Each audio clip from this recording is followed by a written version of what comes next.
pasa, loyal members of the Wrestle Talk family? It is I, your boy, the Night Out, checking in live right here from the heartland of the good old US of A, Kansas City. Nightmare Jones, I am elated to be here with you tonight. It's been a rough past couple of days. We'll get into that for me personally during the shoot and shout segment, man. But it is Wednesday night, 7 p.m. Central, 8 Eastern, and it is time for episode 237 of the Wrestle Talk podcast, bro. I could not be happier to be here, bro. What the hell is up, dude? Just the same old, same old. I am happy to be here. It's gonna be a great show. I'm drinking my Dosa Keys Double X, or cerveza, as so it's good stuff. I actually like it. It's pretty good beer. Dude, well, I'll tell you what, man. I am super excited because today we're doing something a little bit different, Jonesy. As you know, the epidemic that is the Facebook virus has been going around. Everybody's in full out panic mode. So today we are not live on the Wrestle Talk podcast Facebook page on a live stream. We are actually, for the very first time ever, we are live on YouTube. So if you guys can hear the sound of my voice, I want you to make your way over to the tube and check us out, because you know what? We will not be stopped, Jonesy. It doesn't matter if Facebook's having a cow, a chicken, or a goose. The Wrestle Talk podcast will continue to broadcast live one way or another, baby, because that's what we do here on the Wrestle Talk podcast. You smell me? Absolutely. Absolutely. I definitely do. And I have been informed by my wife that it's not Dos Equis, it's Dos Equis. Dos Equis. That is the name of the beer, not Dos Equis. Dos Equis. Well, I'll tell you what, Jonesy, there's a reason she is your better half. It is indeed Dos Equis, bro. It is. And I'll tell you what, man, I myself tonight will be drinking a mixture of a couple of different things. And I know they say it's not, smart to mix, but I'm only going to have a few tonight. So I am going to actually start off with a little bit of Founders All Day IPA. Well, because it's okay for all day. And I guess today and this moment would count as part of all day. So I'm going to have one, damn it. And we would encourage you guys, the loyal members of the Wrestle Talk family, to crack one open as well as we kick off tonight's episode. Josie, there's a lot to cover, bro. We're going to get right into the high spot segment. So we want to go ahead and encourage everybody to dial that number. That is 657-383-1521. And then, Josie, if you could, jump on over to the YouTube channel, see if you can find the broadcast, and share that link all throughout social media. And I want everybody else that's tuning in to do the very same, because you know what? Facebook is trying to cock block us, bro. Let's just call it how it is. And we're not gonna let it happen. No way, no how, never, ever, ever, ever are we gonna let them haters stop us from doing the show. As a matter of fact, bro, you know what? This fits in perfectly. Why don't you go ahead and drop that freestyle on the folks, and then we'll get into Carl Lewis and the high spot segment, baby. I'm ready to hear that freestyle because I know that's gonna fire me up for tonight's show, dude. Let's go.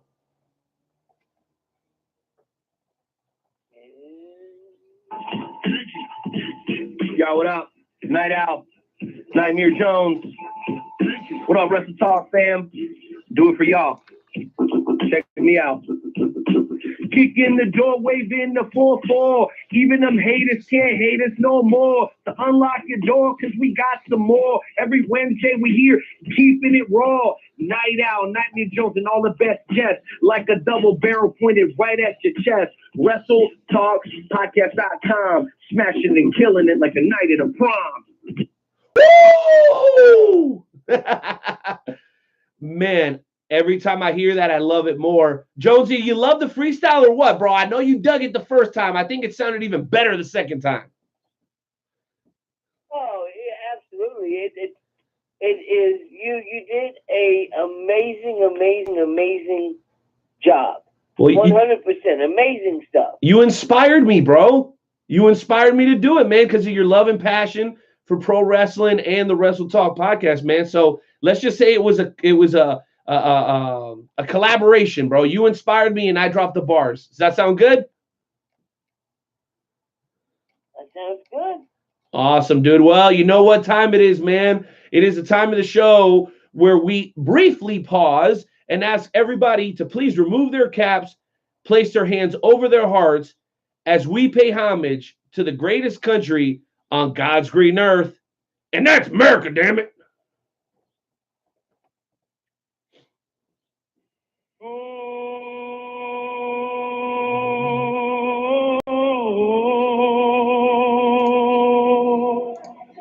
Oh, say, can you see? And the rockets, red flag. Uh-oh. I'll make up for it now. Oh, the land of the free.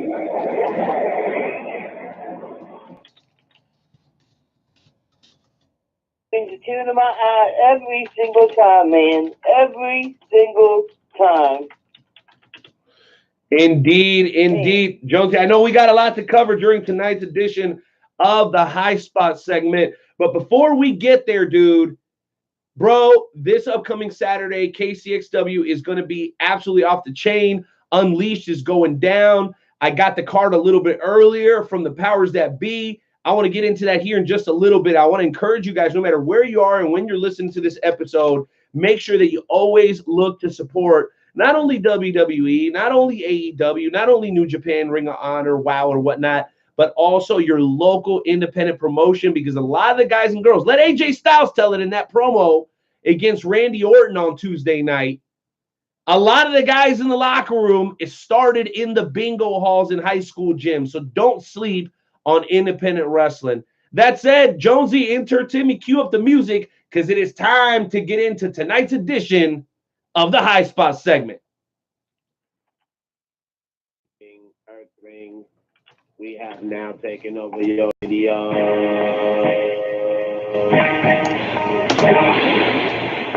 Hit 'em high. Hit 'em low, hit 'em low. Hit the hole.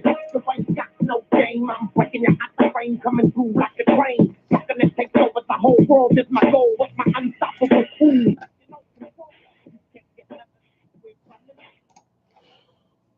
Oh, listen, we have so much to talk about tonight. Man, I guess that the first thing we should talk about is this huge push that Kofi Kingston's getting, man. Like a huge push. Like they are literally giving him the Daniel Bryan treatment for WrestleMania. And it is absolutely amazing. They're putting obstacles in front of him, and I can almost guarantee you that on SmackDown he's going to end up winning that Gauntlet challenge, and he's going to end up going to WrestleMania, and we could potentially see Kofi Kingston as the WWE World Heavyweight Champion. That'd be freaking awesome. Well, you know what, Jonesy? I think that there is a renaissance happening right now in professional wrestling. It's pretty amazing to think that going back to the old way of doing things is the most progressive thing you can do. And the way that Kofi is being screwed and denied is just making the WWE universe and wrestling fans around the world embrace him even more, bro. And it's really a beautiful thing. And what was really awesome, not only is what's actually happening with him, but the promo that took place and how passionate Big E and Xavier Woods were about it.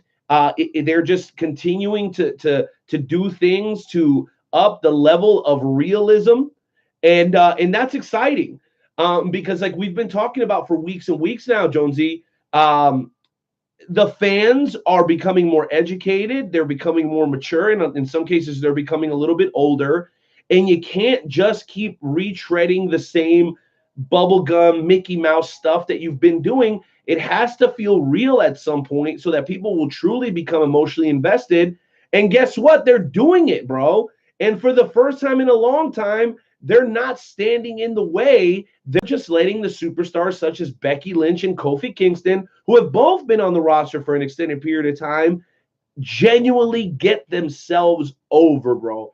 And I think the biggest kudos and tip of the cap goes to the writing team, not for anything that they're doing, Nightmare, but for what they're not doing. They're not getting in the way. They're not protruding these guys' ability to go out, guys and girls, I should say, to go out and just be themselves and allow the crowd to embrace them as people instead of trying to make people embrace and in some cases shoving down their throats certain characters.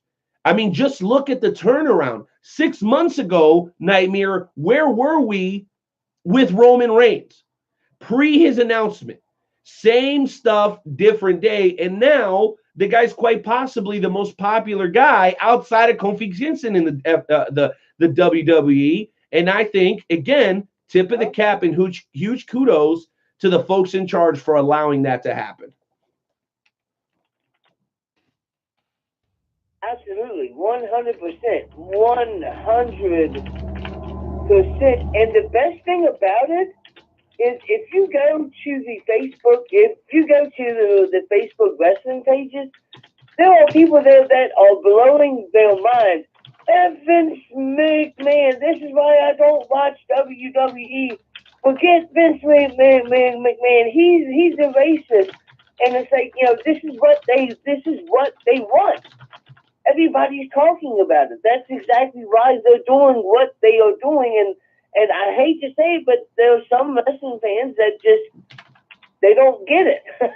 You know what I mean? Yeah, bro, you're absolutely right. And I think there's a certain element of that's kind of cool, because it those are real life.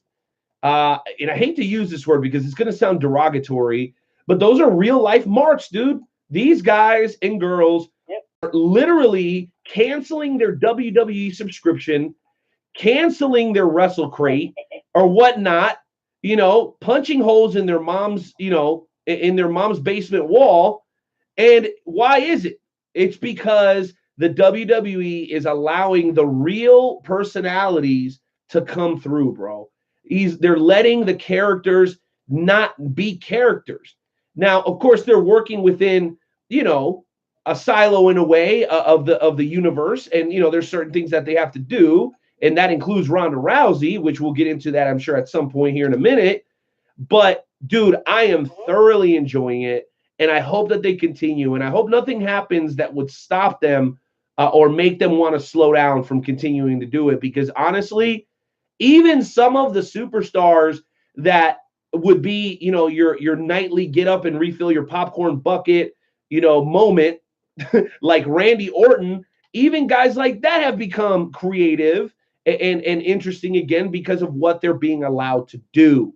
And it's beautiful, bro. Beautiful. And we need to see more of it. Don't you agree?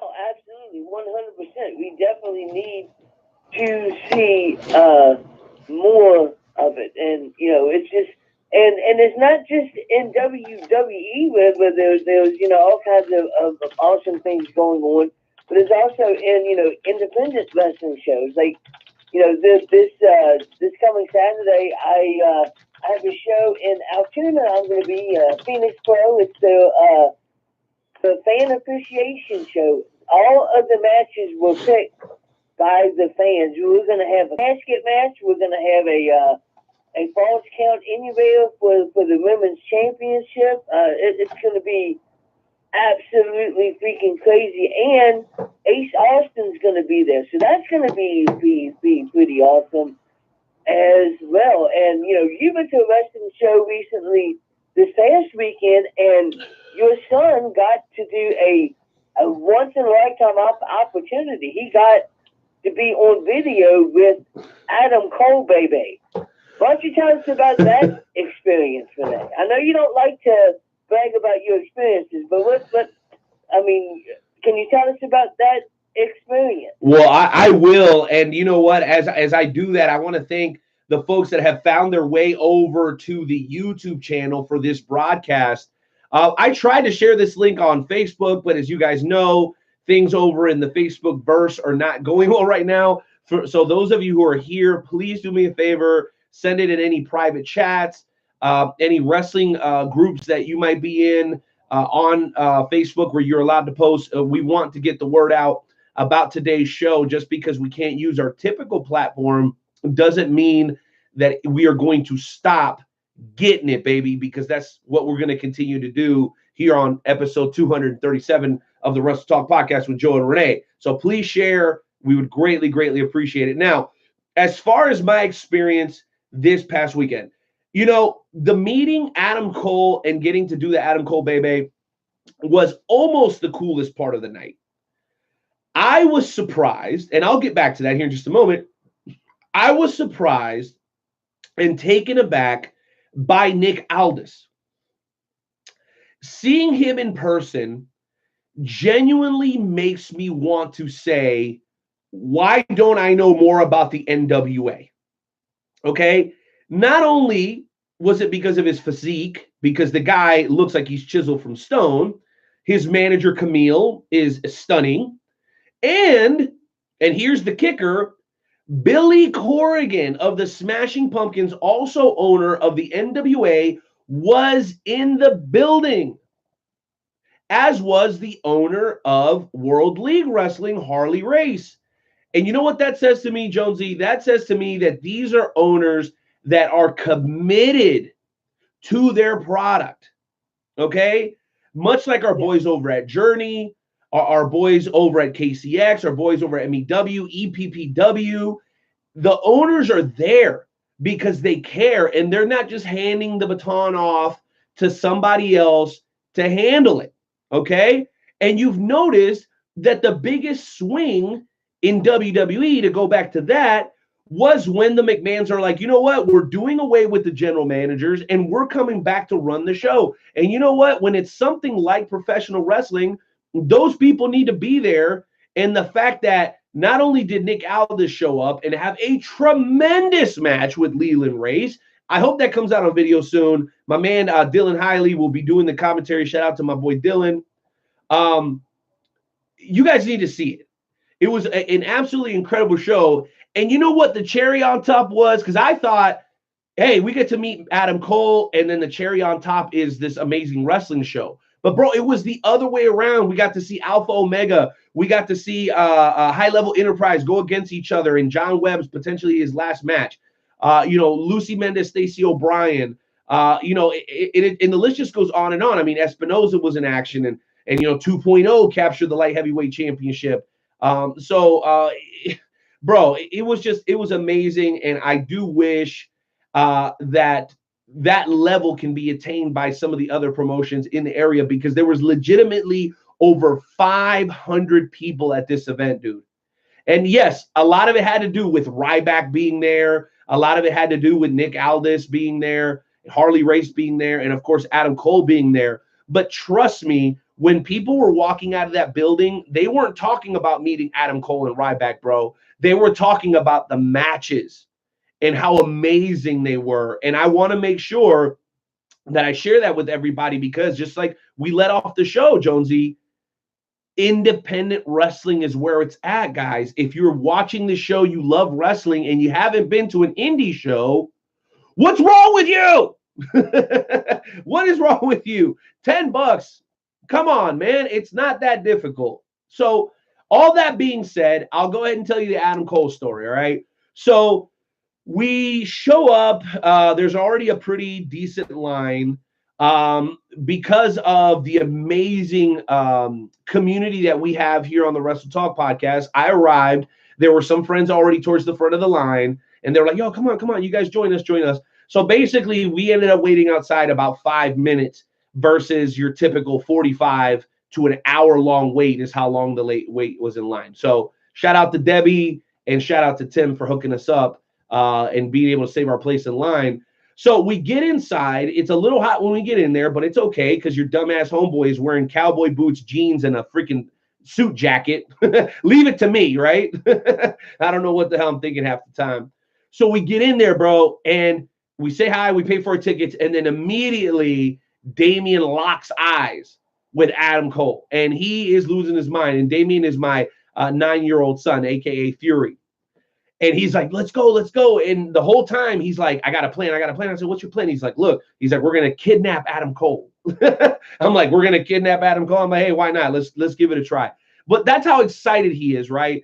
Because my son watches wrestling, not as much as I do, obviously, but he watches wrestling and he gets caught up not so much in the storylines and the stuff like that. He loves intros and he loves high flying matches. You know what I mean? And very few people have a cooler intro than Adam Cole, and very few people take the kind of risk that Adam Cole does. If you don't believe me, go back to last year's takeover and that crazy ladder match for the North American Championship, which he ended up winning last year. So anyway, we finally make our way over. We're behind a few people. We're watching. Everybody's like, getting behind the table. He's signing the picture. They say a thing or two, and then they do the Undisputed Era sign, which I'm going to make sure I got it right here. There it is, Undisputed Era. They take the picture, shake his hand, and walk off. And I'm like, son, are you ready? Are you ready? So yeah, he is, and he's anxious and nervous at the same time, and obviously excited overall. So he gets up to Adam Cole, and here's the first thing he says. He says, Adam, you are awesome, just like my dad. And then he looks up at me, and he's like, oh, you his dad? And I go, yeah. And he goes, yeah, my dad has a show, and it's called the Wrestle Talk Podcast, and you haven't been on it. And Adam Cole's like, oh, whoa, buddy, slow down, slow down. I'm like, son, chill. And I said, of course it would be an honor to have you on someday. And he's like, reach out or whatever. And I didn't take, that too seriously, because you know how it is with WWE guys. We've discussed this in the past. So we kind of have that little moment, and then Damien says, hey, Adam, he's like, I saw you were taking pictures.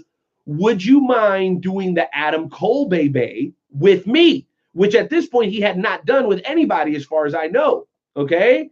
And he kind of looks up at me again, and I looked at him right in the eye and I go, dude, you're like his Santa Claus. And he just cracked this huge smile and he's like, all right, no problem. So sure enough, we took our picture, all three of us, which I have. But we immediately afterwards, I got out of the picture, grabbed the camera, and he was like, and if you see the video, it's all over our social media. It goes 1, 2, 3, Adam Cole, baby. And my son gave Adam Cole a hug, and he literally had like a tear coming down his eye as soon as it happened, bro. It was the coolest thing that I've seen probably ever. Like, seeing him experience it was probably even cooler than like if I would have experienced it myself. You get what I'm saying? Because it was my son.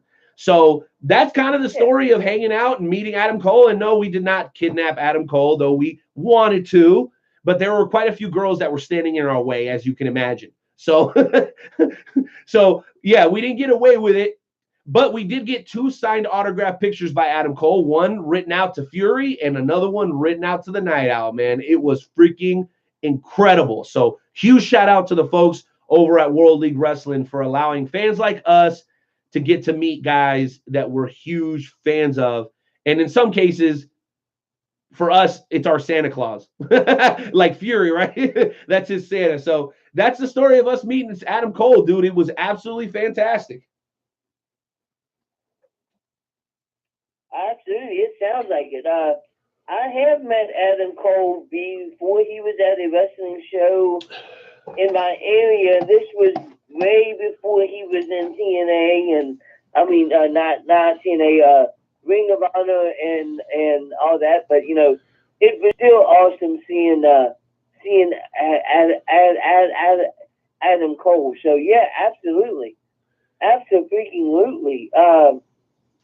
I guess the last thing we should talk about before we get to the guest of the night, we're still waiting on him calling. He's calling in any minute. Well, is there anything he wanted to talk about with that? Well, there is actually something that I wanted to talk about. And let me pull up my notes here. So I like to look for stories. Wait a minute. Wait. My notes here say that you have a story Why don't you check the joint notes that we have right under the schedule, Jonesy? I want to go ahead and let you go first because I hear that there is some huge scientific evidence proving that pro wrestlers climb a ladder nearly 100 times slower than average human beings. Jonesy, why don't you go ahead and pull that up and share that story with us, and then I'll get into the topics that I wanted to hit tonight during the high spot segment, man. That is true. That is definitely true. Apparently, a multi-year study published this week in the New England Journal of Sports Entertainmentology confirms that fans of professional wrestling have known for decades that pro wrestlers are, for reasons not understood yet, only capable of climbing ladders at a fraction of the normal human rate. So that means that most people, when they climb up the ladder, they can go up it pretty fast, but professional wrestlers, they go like one rung at a time. And, they're trying to figure out what it is that makes wrestlers go so slow climbing up ladders. Dude, you know what? That is the kind of insight and breaking news that you're going to get from us here on the Wrestle Talk podcast. And I'll tell you what, bro, it is freaking hilarious. Some of the stuff that you bring to the table, courtesy of our friends over at Kayfabe News. The other thing that we wanted to share with you guys was actually a tweet that was sent out by Mike Kanellis, aka Mike Bennett, and it was pretty interesting because we do have a very strong presence on Instagram. If you guys are not following us on Instagram, make sure you make your way over. It's just like everything else at Wrestle Talk Cast, right? So I was scrolling through Instagram, and Instagram has a ton of suggestions, and I saw a picture, a very seductive picture of Maria Kanellis that popped up. And I remember thinking to myself, this was about 2 days ago. I remember thinking, wow, pretty amazing. What an inspirational person that Maria Kanellis can get herself back into to amazing shape so shortly after having a baby. And the same thing could be said about Maurice, right? Because her and The Miz just recently had a baby, and I think they're getting ready to have another one. But I mean, that's the thought that crossed my mind. So just 2 days later, I'm going through Twitter and I saw this from Mike Kanellis, and I'm going to read it to you guys, and I want to get your thoughts on it. If you're watching right now through the YouTube link, we want to get your thoughts, and we want to have you guys call in if you don't mind. That number is 657-383-1521. Again, that's 657-383-1521. Okay, and here's what he wrote. He says, I'll put this here. He said, I thought I'd just go ahead and put this out there. He says, in 2019, it's 2019, and I'm not sure why. I still need to address this, but I will. Whenever my wife posts photos on her social media, I get flooded with comments from men, and I use that term rather loosely, telling me how I should feel or shouldn't feel about her posting certain photos. Let me clarify. My wife's body is hers. Her decisions and choices are hers. I don't, nor would I ever tell her what to do, say, or post. My wife is a beautiful, smart, intelligent woman, and if she wants to show off her gorgeous body, then I am cheering her on the whole way. Also, 99% of the time, I'm the one taking the picture.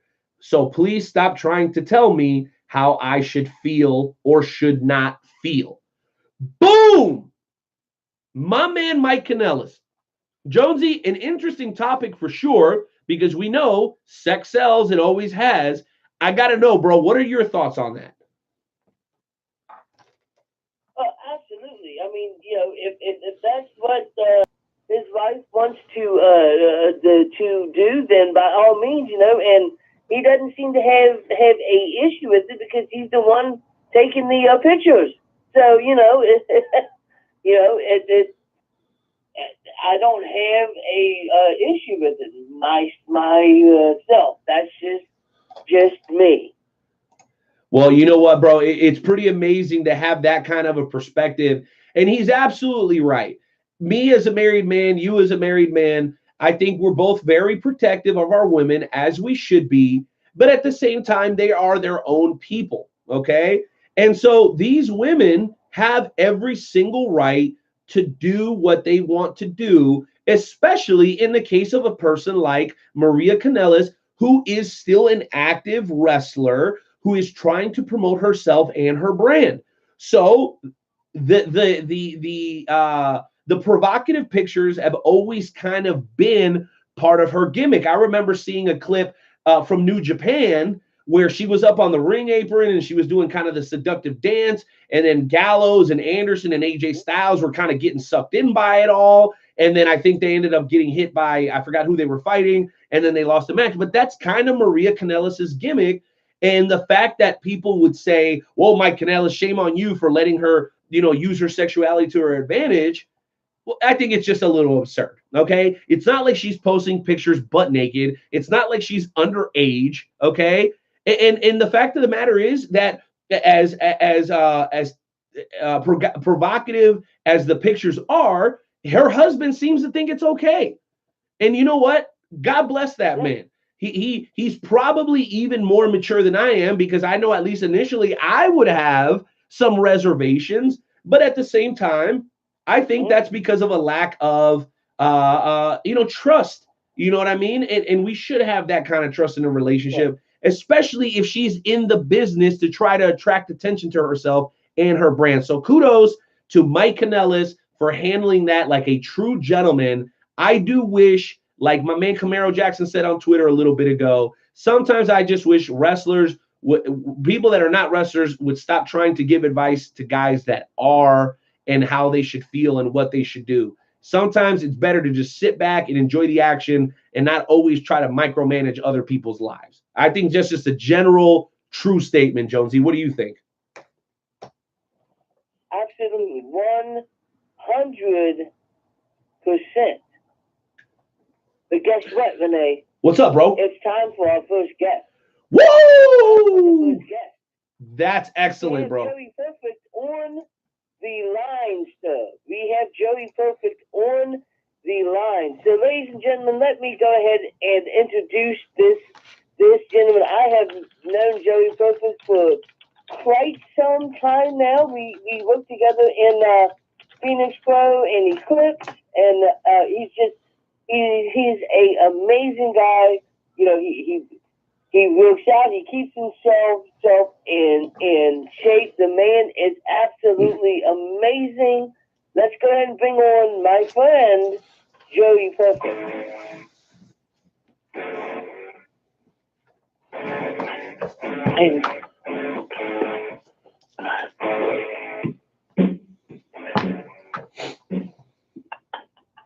What's going on, Mr. Perfect? How you doing, sir? Man, I really hate to disappoint you guys. This is Jay Hollywood. Nightmare. You jumped the gun on me. I tried to tell you who I was, and you clicked off too fast. I apologize. I will open the line up. I will hang up so you can even talk to your guy. Renee, why don't you go ahead and talk to Mr. Hollywood, and I will see what I can do with Joey Perfect here. Well, no problem, Jonesy. I actually did want to get Jay Hollywood on and ask him to give his opinion on this topic that we've been discussing concerning Mike and Maria Kanellis. Or is there something else, as we work on getting Joey Perfect on, Jay Hollywood, that is piquing your interest right now in the world of pro wrestling, bro? Because we could pretty much talk about everything during High Spots, as you know. Well, I mean, as always, Renee, your analysis is always apt and spot on. I mean, you can't really hate on the guy. I mean, they're building a brand, and a lot of building a brand is, you want to get eyes on you. So you can't really, like you said, people outside the business, these marks trying to tell these wrestlers how to live, they need to just stay in their lane. But the world of professional wrestling, man, I just got back in town. I know we talked several weeks ago about me trying to get back in town to see that WLW show, and I really wish I would have seen it, man. I've been trying to get a Billy Corgan for a while. I'm going to try to get him on the show, Everything Combat. show I host with Top Militich as well as the Conspiracy Farm. But I've been trying to get at Nick Aldis as well as Billy to try to get on the show. But it's cool, man. It's exciting, man. Like you said, it's, again, very apt analysis, man. Wrestling's been really stale for a while. So I don't know if they're really trying to go back to that kind of attitude era where the stuff was really working. I'm so happy to see companies like AEW. And, you know, you are absolutely right, sir. The independent circuit has always been dope. But as there's been fewer and fewer avenues for professional wrestlers, the independent scene has just grown and grown even more, from your Dynamo Pros to the stuff you guys got in KC, SICW, Simmons, etc. It's, you know, always a beautiful time to be a professional wrestling fan. Well, no doubt about it. And I do believe we have Joey Perfect on the line. But before you go, Jay Hollywood, just one last question. Because I know you have your finger on the pulse of pretty much all things political, pop culture, pro wrestling, combat, or whatnot. Did you hear and see the rumors that there was a potential that Eminem would be appearing at a future SmackDown Live taping when they jump over to Fox, man? Just out of curiosity, 5-10 years down the road, is pro wrestling going to be that mainstream that we're going to see the likes of, you know, like an Eminem, a Jay-Z, and guys like that involved with the promotion outside of just WrestleMania? Because, you know, the Colin Jost and Michael Che are going to be hosting or special correspondents or something like that for WrestleMania. So it looks like as time goes on, people are starting to want to weave themselves more into WWE and not just at WrestleMania. So what are your thoughts on the rumor that Eminem might be appearing? I haven't heard that, but that's definitely interesting. I mean, because you go back, I know you're saying outside of WrestleMania, but you go back to WrestleMania 1. I mean, that was really when they really started tying and creating that symbiotic relationship between kind of Hollywood and wrestling. I mean, look at all the Ray Charles, Billy Martin, all those people who came out for WrestleMania 1, and that was 30 however many years ago. So, yeah, I mean, and the thing is, I mean, you look at this is, well, I won't hijack your show, but Ric Flair has become a huger icon than even I think Hulk Hogan, Stone Cold, the guy. Like, everyone around the world knows him. You go to NBA games, football games. They made a song, bro. Ric Flair drip. Yeah. They made a song. But professional wrestling has really, even though it's kind of gone through its stagnation, it's still going through kind of leaps and bounds, because you still have your guys like Ric Flair and your Hulk Hogan's, which really echo that nostalgic time that cats like myself have loved, man. So it's like professional wrestling, even though it isn't necessarily what it used to be, it's still a huge global sport. And guys like Eminem, these stars, they know what it is, and they want to get in on some of these AEW, some of these smaller promotions, because they know the potential impact of these promotions when done right. Amen and amen. All right, my man Jay Hollywood, host of Everything Combat, alongside his partner in crime, UFC Hall of Famer Pat Milicic, and also the Conspiracy Farm. Jay Hollywood, in 30 seconds, bro, tell us what you guys got coming up next, and we'll talk to you soon. Oh, man, I talked to you a little bit about what we got coming up, but I really, really can't drop the hammer, and it's going to be so freaking huge. It's not even funny. But next week, ladies and gentlemen, we do have Kamala, the Ugandan giant, on Everything Combat, talking about his life in wrestling, how he used to have to carry a 38 while wrestling Andre the Giant, his health issues, where both of his legs now have been amputated, and his fight in life, which is diabetes right now and some health issues. But the man is an absolute legend. We got him coming on next Monday, live, ESPN Radio, 7 p.m., and as well as our YouTube and Facebook pages, Everything Combat, because life is a fight. So proud of you guys. You guys keep killing it, man. Love you guys, man. You got it, brother. Grace and peace to you, Jay Hollywood. Jay Hollywood. Yep. Love that, dude. Oh, my goodness. Okay. You know what we do, Joey? You know, we got ESPN personalities popping up on the show here on the fly. So, but listen, we do have a featured guest, so why don't you take it away, bro? Let's go ahead and try this again. Ladies and gentlemen, Joey P is somebody that I met from Eclipse and Phoenix Pro Wrestling. He's a huge guy. Like he's got muscles for days, ladies and gentlemen. Like you can tell that he definitely works out. He's an amazing wrestler. He's an awesome guy, and I can't wait to be able to talk to him. So, ladies and gentlemen, without any further ado, we have the one, the only Joey P.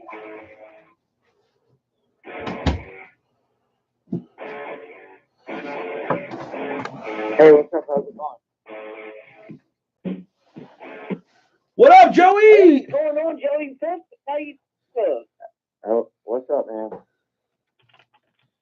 Oh my goodness. So how have you been?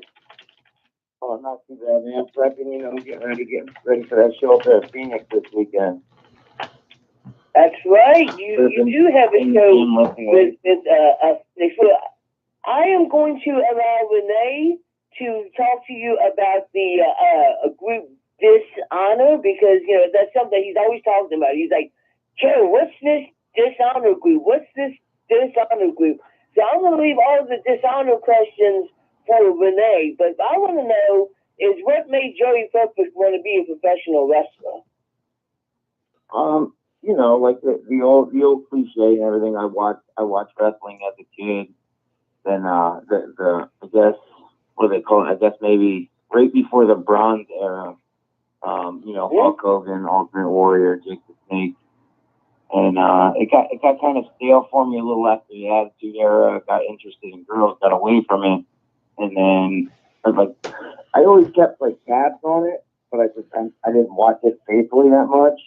And then a wrestling school actually opened up in my hometown of Williamsport, Pennsylvania.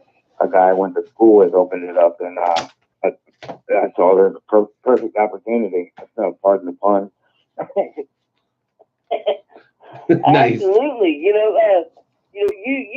are a avid a bodybuilder. You can tell that you work out on a daily basis.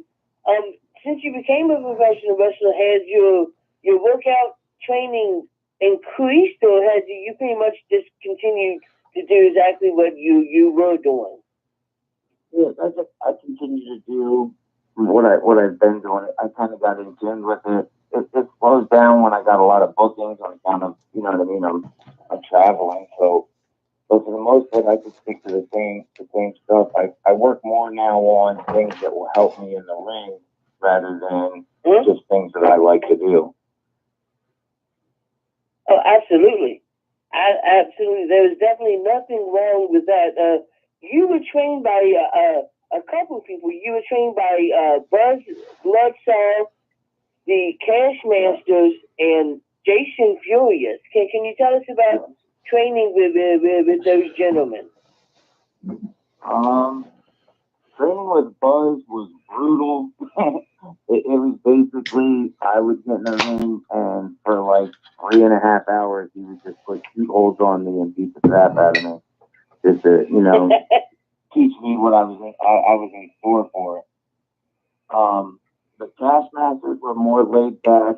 They tried to teach the right way. Because a lot of guys nowadays in the indies, they go out, they put on a show, they do a bunch of flips, but can't really tell a story. The Cash Masters kind of helped me with that. And Furious taught me a little bit of lucha and also branched out farther on the storytelling. But all of them guys, they're great guys, good workers, solid workers. Absolutely. I don't want to take up all of the questions, so Renee, why don't you come on in here and ask whatever questions that you have for Joey P. It could be about dishonor, it could be about the championships. Take it away, sir. Well, no doubt, and I appreciate the opportunity. Thanks for joining us again, Joey, man. I know you got a busy schedule. So my first question is this, man. So you're coming up on 5 years in the business. Obviously, you're a fan, and you've gotten to travel quite a bit here recently. I know you talked about a Phoenix. I know you've been working Northern Tier. So up to this point in your career, man, is there a story or have you had a chance to meet somebody that maybe you were a fan of growing up, or maybe somebody that you met that really impressed you in the world of pro wrestling in these 5 years that you've been doing it? Yeah, when I first started out, I started out as a ref, and I worked security for Jimmy Hart, and I had to follow him around with a Liberty Arena in Williamsport, and I had to follow him around, to make sure nobody approached him because he was a heel, he was a monster heel in his day. So I followed him into the bathroom, and he went in the stall, and I was like, I'm gonna wait outside. And he was like, no, baby, you can stay in here. And I was like, I don't really want to stay in here, dude. You know what I mean? Usually when people go in the stall, oh, like there's something they're gonna do. Privacy. Yeah, I'm like, I can just go outside, man. It's not a big deal. But no, baby, it's cool, baby. I'm like, Jimmy, I'm a grown ass man. You need to stop calling me baby. Like, but Wait, it turned out he was actually just getting changed and getting ready for the show, so everything worked out there. And I also just recently met Animal from Legion of Doom, and I tell you, if you ever get a chance to meet him, he is a solid stand-up dude, man. One of the nicest guys I've ever met. Actually, King Douglas is the same way. Both of them guys. I was a little apprehensive meeting them, thinking, these guys are legends. How are they going to be? But both of them, solid guys, solid stand-up guys, man. Open right up like a book. Dude, that's got to be so amazing. And you know what? I know that Joe can relate as a referee and myself as a commentator / ring announcer, getting a chance to share a locker room with the likes of Bob Evans and Ricky Morton and some others is always cool, man. And I'm wondering, especially now that it's been a few years, have the butterflies worn off completely? Or do you still get them as you're prepping and getting ready for a show? I still get them. They're not as bad. I mean, I guess it's like if I work, I know it's a serious match, or if it's against somebody that I really respect, and it's my first time going with them, they'll get a little worse. But they're there, but they're not nearly as bad as they used to be. Like I could barely breathe when I first started going out to the ring. Yeah, that's absolutely crazy, but also good to hear, man. It looks like you're kind of coming into your own, and especially where you're wrestling, that can be tough to do. There's a lot of great talent over in your area, and it's highly competitive, and it's gotten so competitive as of late, Joey, that we've seen kind of the lines get blurred a little bit. For those who listen to the Wrestle Talk podcast on a regular basis, they'll know that over the last 2 weeks, to lead off our show, we talked about fan wrestler interaction. One of the stories we talked about, I know this is a name that you're going to probably be familiar with, was Eddie Kingston getting into a straight up fist fight with one of the fans at a show in Chicago at AAW. And then there was the CCW House of Glory brawl. And that just kind of creates, I think, some great conversation points, no doubt, but it also creates a little bit of apprehension from a fan's perspective, especially as a parent, when you wonder, hey, do I need to or should I be bringing my kids to these shows? You're up on the East Coast. I know things get a little bit crazier up there than what they would here in Kansas City.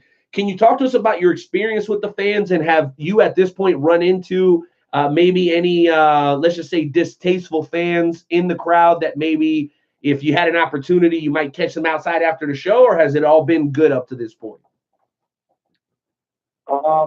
For the most part, the Phoenix Pro, there's this lady that comes, I don't know if you know, Chubby Daddy, Trajan Horn.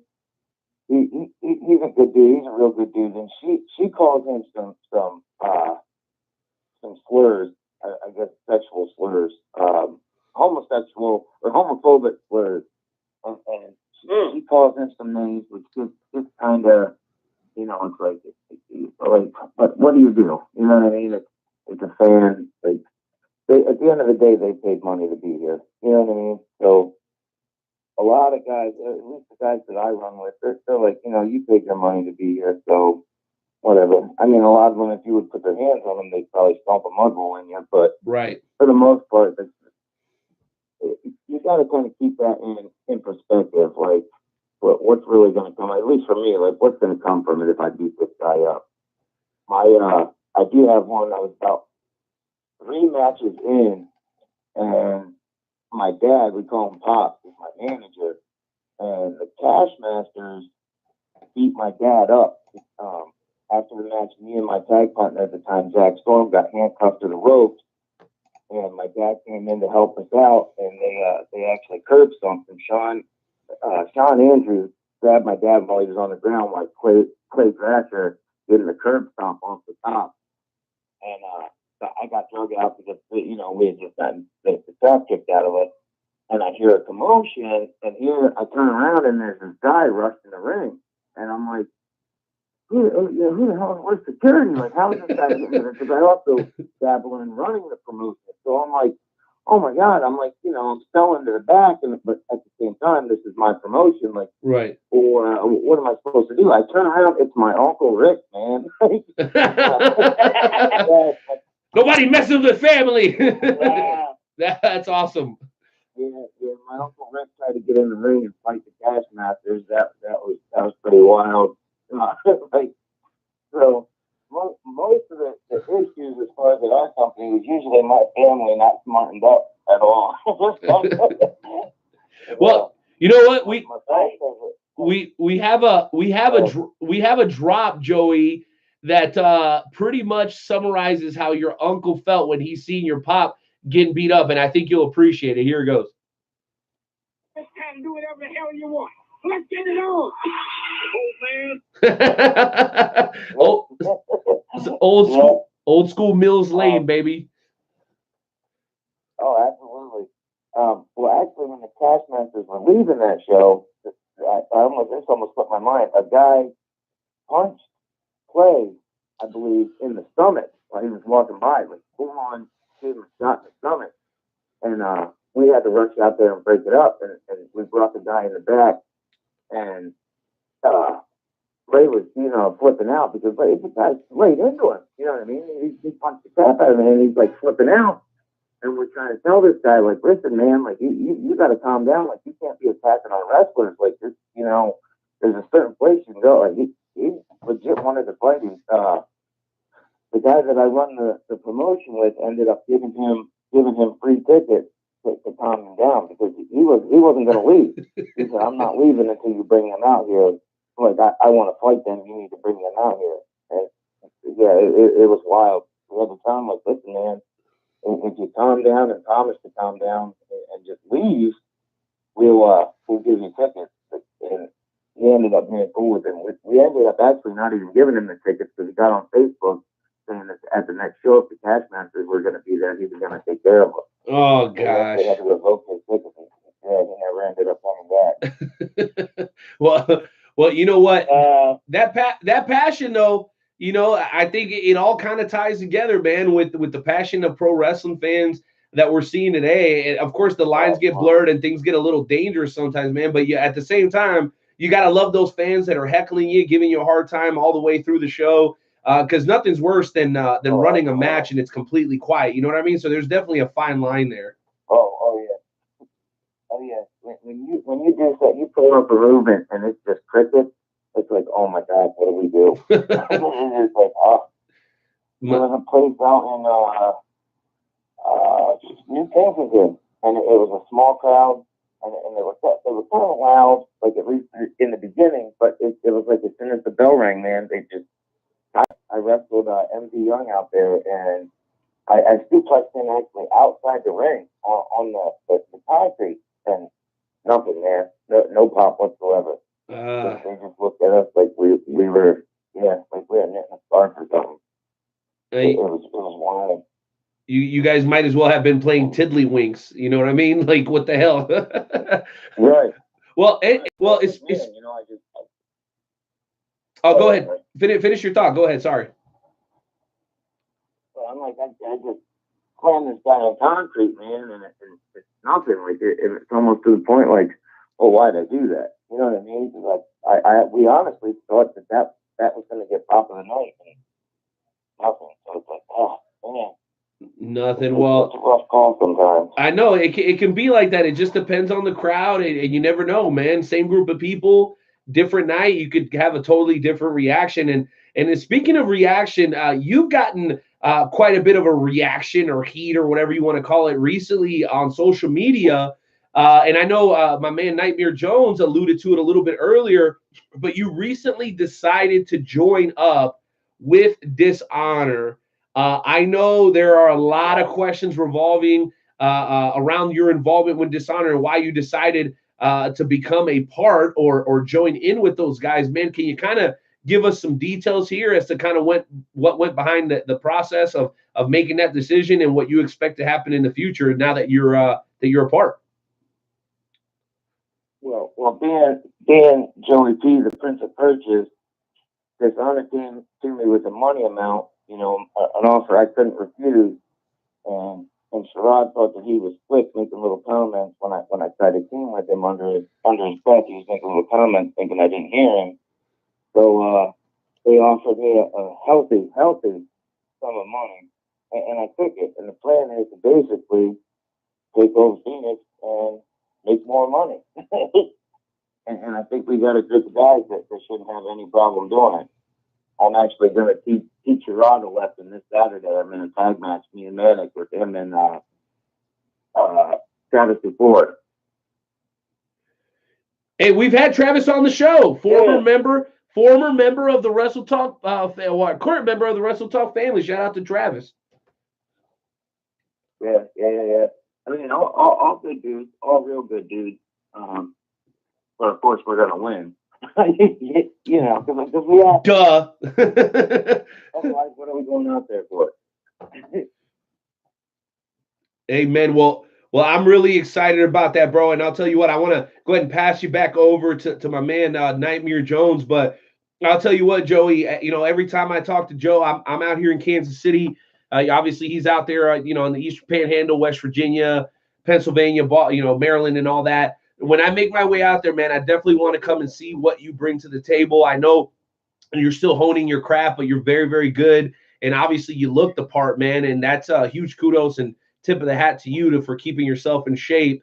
That I think adds a certain amount of credibility right off the bat, man. So just badass stuff, dude. Just keep killing it. And with that, I'll go ahead and hand it back off to Joe. Okay, thank you. Thank you for having me. Hey, no doubt. Go ahead, Joey. Absolutely. I'd have to say that one of the last questions I have before we move on to the shoot and shout segment is you actually won a couple titles in your professional wrestling career, and I wanted to talk about them. And one of them is the you were the Green Man Memorial Champion. What did it feel like to be the Green Man Memorial Champion? Actually, I was only the Green Man Memorial Champion for about 15 seconds. That was when I first came to Phoenix. Yeah, I wrestled. It was a 6-man tag, and then the last 3 people left, like the winners of the 6-man tag, fought each other, and then the winner of that, Manic, ended up breaking that fight up and fighting me after winning. So I won it, and then after going through like a half hour of straight wrestling, I ended up, Manic passed in and took his opportunity. But we've talked and gotten over it. We've gotten through that. That's awesome. All right, so now what we are going to do is we are going to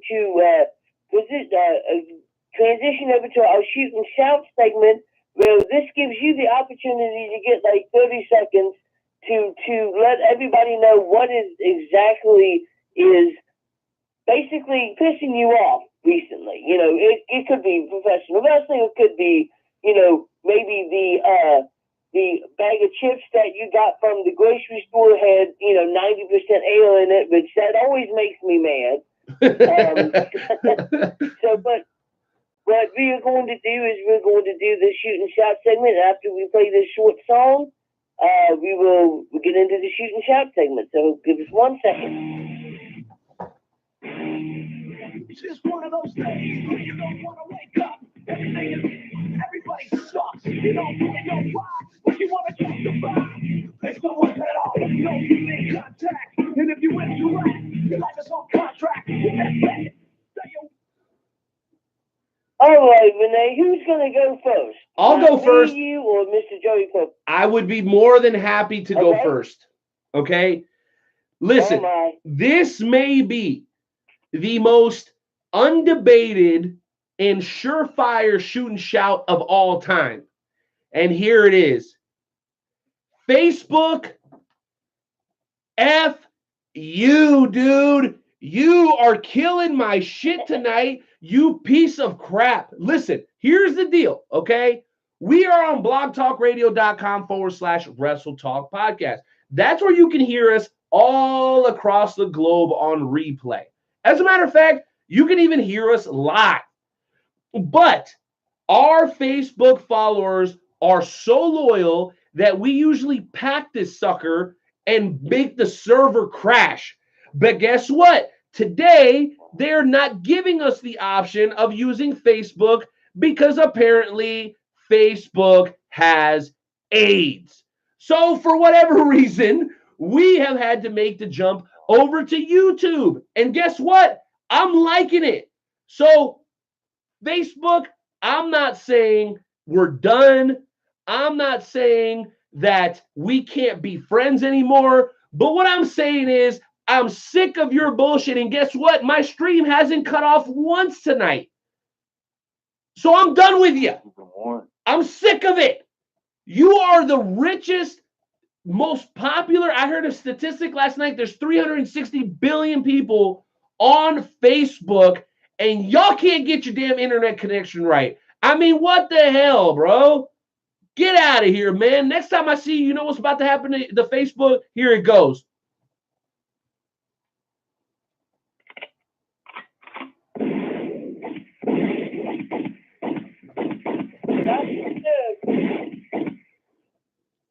Who's next?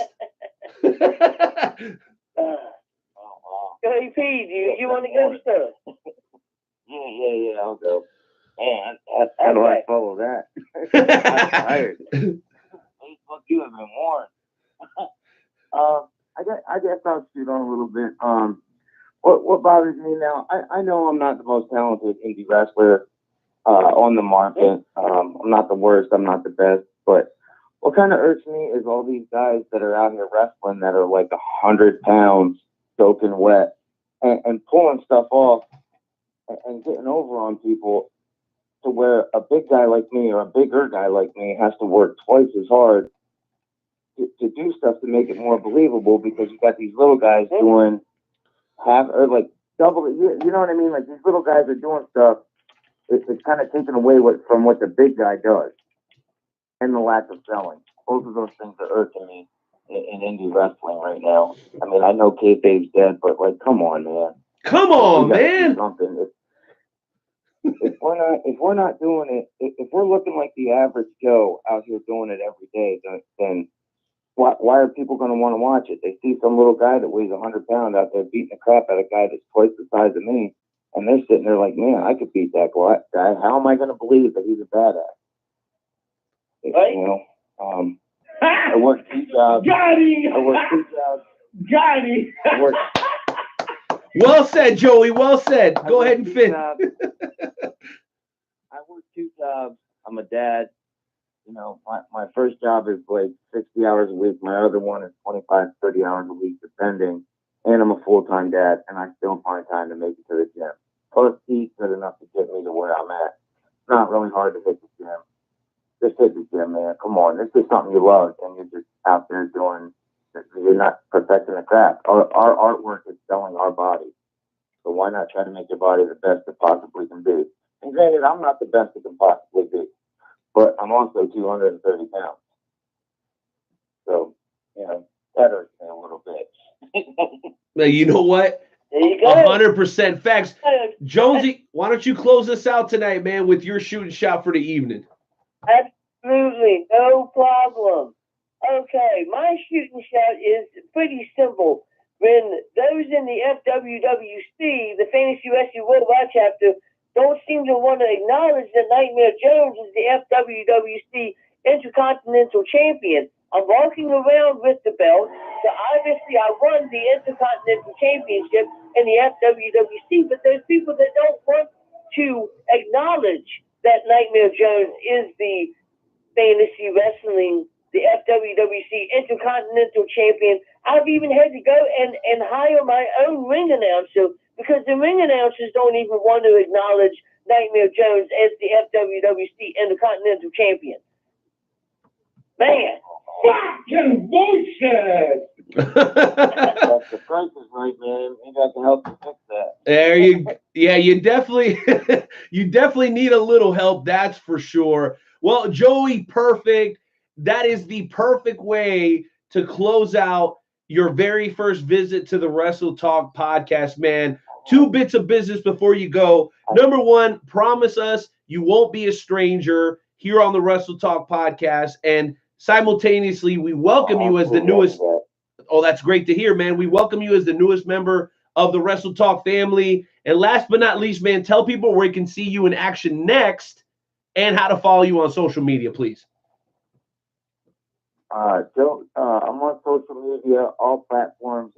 Joe Perfect. I think Twitter is Joe Perfect 11, but I don't really mess with Twitter all that much. You can find me at Phoenix Pro this weekend. I think the next one is Northern Tier. But if you get look up Rope to Rope, I believe you can find it through Facebook. It's a streaming service. We're trying to bring back like the old territory days. Northern Tier, Phoenix, 1CW in Delaware, and there's another company. I'm gonna get heat for that. I think there's another company, but it's Rope to Rope. Look them up on Facebook, or find the guys from Smart Mark Alley. It's a little. They follow around wrestling shows, a little podcast. They'll be able to get you there. It's a streaming service that you can. Like I said, we're trying to bring back the old territory days. We're getting together, you know what I mean? Trying to do it right this time so it doesn't implode. Bro, you know what? Do us a favor after the show, man. Send us a link to that, and we'll share it through all our social media platforms. Oh, absolutely. Thank you. I appreciate that. No doubt about it. Well, hey, listen, Joey, an honor and a pleasure to have you joining us tonight. Thank you once again, bro, and we hope to do this again with you once again down the road. Oh, yeah, definitely, man. The pleasure's all mine. I appreciate it. Grace and peace to you, brother. Good night. Thanks, Joey. Hey. Oh, Woo. Man, first guest down, sir. Wow, that was pretty amazing, bro. I'd never seen Joey in action myself until you brought him up and talked about bringing him on the show. A lot of great stuff on YouTube. You guys go ahead and check them out. Phoenix Pro's got some good stuff on him up there on their YouTube channel, bro. And dude, he's got a great perspective. He's still fairly new to the business, and he's got a great look. So, man, if I ever, or I should say not ever, but when I make it out to the East Coast next year to hang out with you, Jonesy, I want to make sure we make it over to see Joey Perfect in action, bro, because I'm sure he's going to be killing it. Still killing it like he is today. And he had a pretty damn good shooting shout tonight, so props to him for that. Absolutely. All right, well, let's go ahead and get to this break, and we will see you back in 2 minutes and 30 seconds for the FWWC segment of the Wrestle Talk podcast. Boom. I'm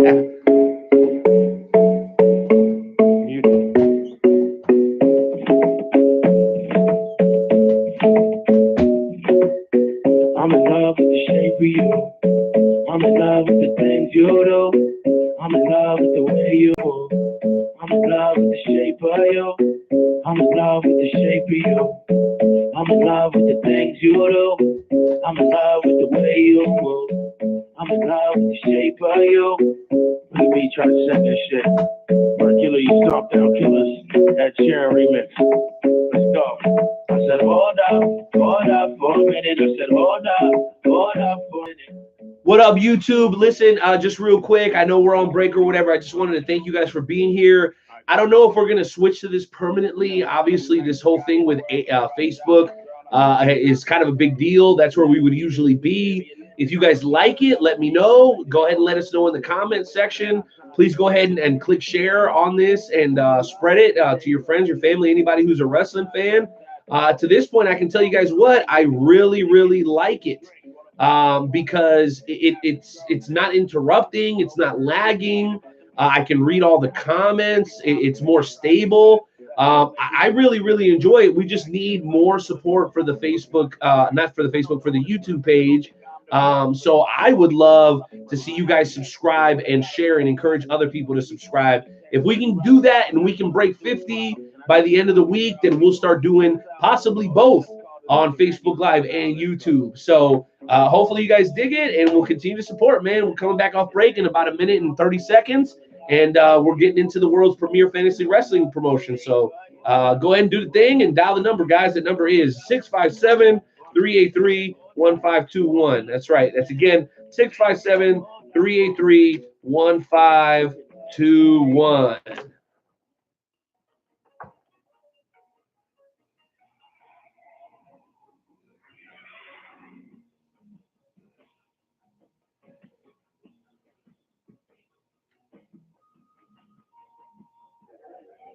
Hey, wrestling fans, Ricky the Dragon Steamboat talking at you, and you're listening to the Wrestle Talk Podcast.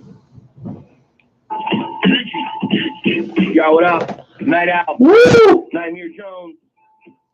What up, Wrestle Talk fam? Do it for y'all. Check me out. Kick in the door, waving the 4-4. Even them haters can't hate us no more. So unlock your door, cause we got some more. Every Wednesday we here, keeping it raw. Night Out, Nightmare Jones, and all the best guests. Like a double barrel pointed right at your chest. WrestleTalkPodcast.com. Smashing and killing it like the night of the prom.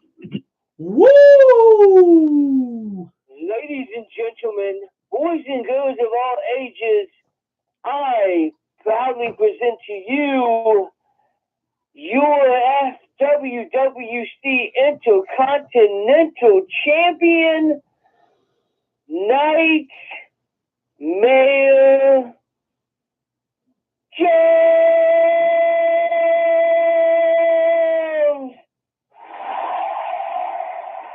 Thank you. Thank you. Thank you. It feels great to be Intercontinental Champion. And ladies and gentlemen, we are back with the Night Owl. Hello, Night Owl. Nightmare Jones, you are not the Intercontinental Champion. You did not win the match.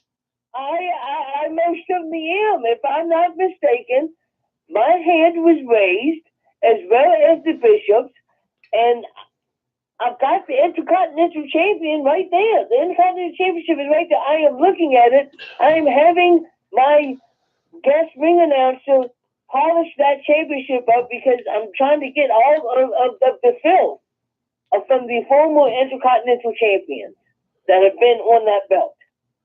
Well, you know what, Nightmare Jones, I can already tell you at least the Blue Brand GM is very pleased that you are not his problem, because clearly you have lost your marbles, sir.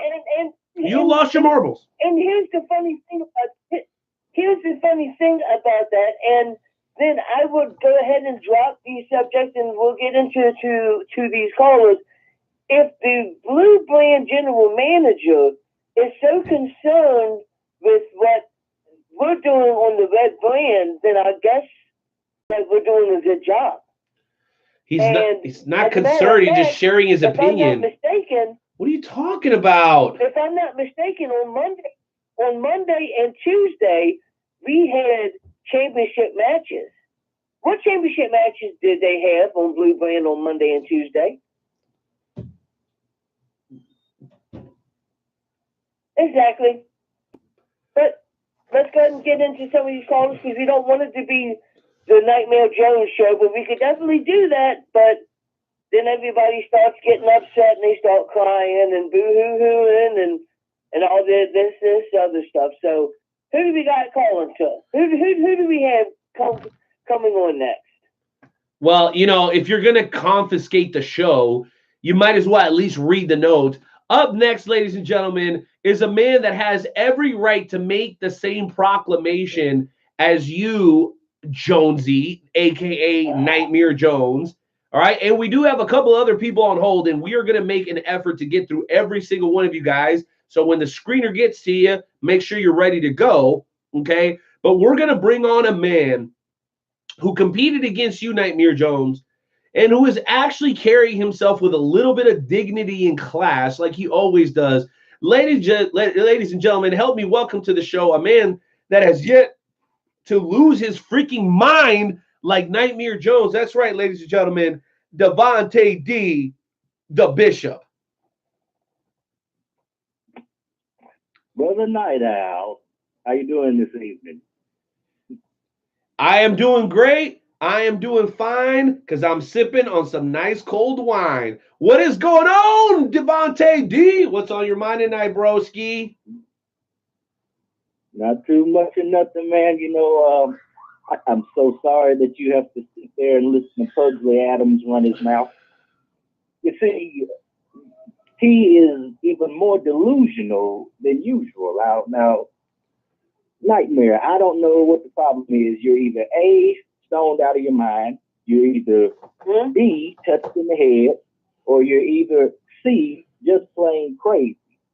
Now, which of the three? Well, I'm B, the Intercontinental Champion. Oh, okay. See, Jonesy, anybody, can go to Walmart and purchase the Intercontinental title. I mean, That's exactly what you did. Well, no. See, I think you've got it twisted, Jonesy. You see, I think I've been hitting Funky Texas peace pipe a little too hard, bro. I mean, now, I clearly won the match. The referee raised my hand, and then you go around gallivanting as if you won something. But you keep running your mouth, you're going to win these hands. You feel me? So what you're telling me is that the referee didn't raise my hand, and the referee didn't raise your hand, and then the screen went black. Is that not what happened? Did we not come down at the same time? Championship belt? I believe we did. What I'm clearly saying is that you know deep down in that cold, dark, black heart of yours that I am the one true Intercontinental Champion. And you can walk around with your little ring announcer, who... You can walk around with your little poor man's Roddy Piper ring announcer, and you can call yourself a champion, but Night Owl knows it. Everybody in the FWWC universe knows it, that I am the true champion. Well, on that note, listen, wait a minute, guys. I know you could go on forever. I'm getting messages from the other FWWC superstars. They want their time on the show. So let's do this. Intern Timmy, go ahead and check on these other callers, okay? Devontae D, you have to this point done everything that you said you were going to do. I am hoping that this will be resolved because at this point, no matter what you say, no matter what Nightmare says, neither of you is the Intercontinental Champion, or if you are, you're only half of an Intercontinental Champion. So the question is, when will this be settled? Have you heard back from your general manager concerning this subject just yet? Well, not yet, but I'm thinking and I'm hoping maybe Universe Mania 5. I like that idea. I like that idea. I'd love to hear from General Manager Xavier Sane if he's available. Maybe we can get some sort of confirmation. But that said, Devontae D, always an honor and a pleasure. We're going to move on to another caller, man. Congratulations to you for becoming one of the hottest up-and-coming superstars in the world's premier fantasy wrestling promotion, the FWWC. You have yourself a great night, man. You too. Thank you. Peace. Absolutely. Go shine your Walmart championship belt, sir. I will shine my championship belt, and Anyway, hey, you can bring me all you want to. It still doesn't change the fact that I'm the Intercontinental Champion. Oh, but dear let's goodness. bring on the next caller of the night, and it's the lady just made her return back to the FWWC, and we're talking about one hardcore sis. What's going on?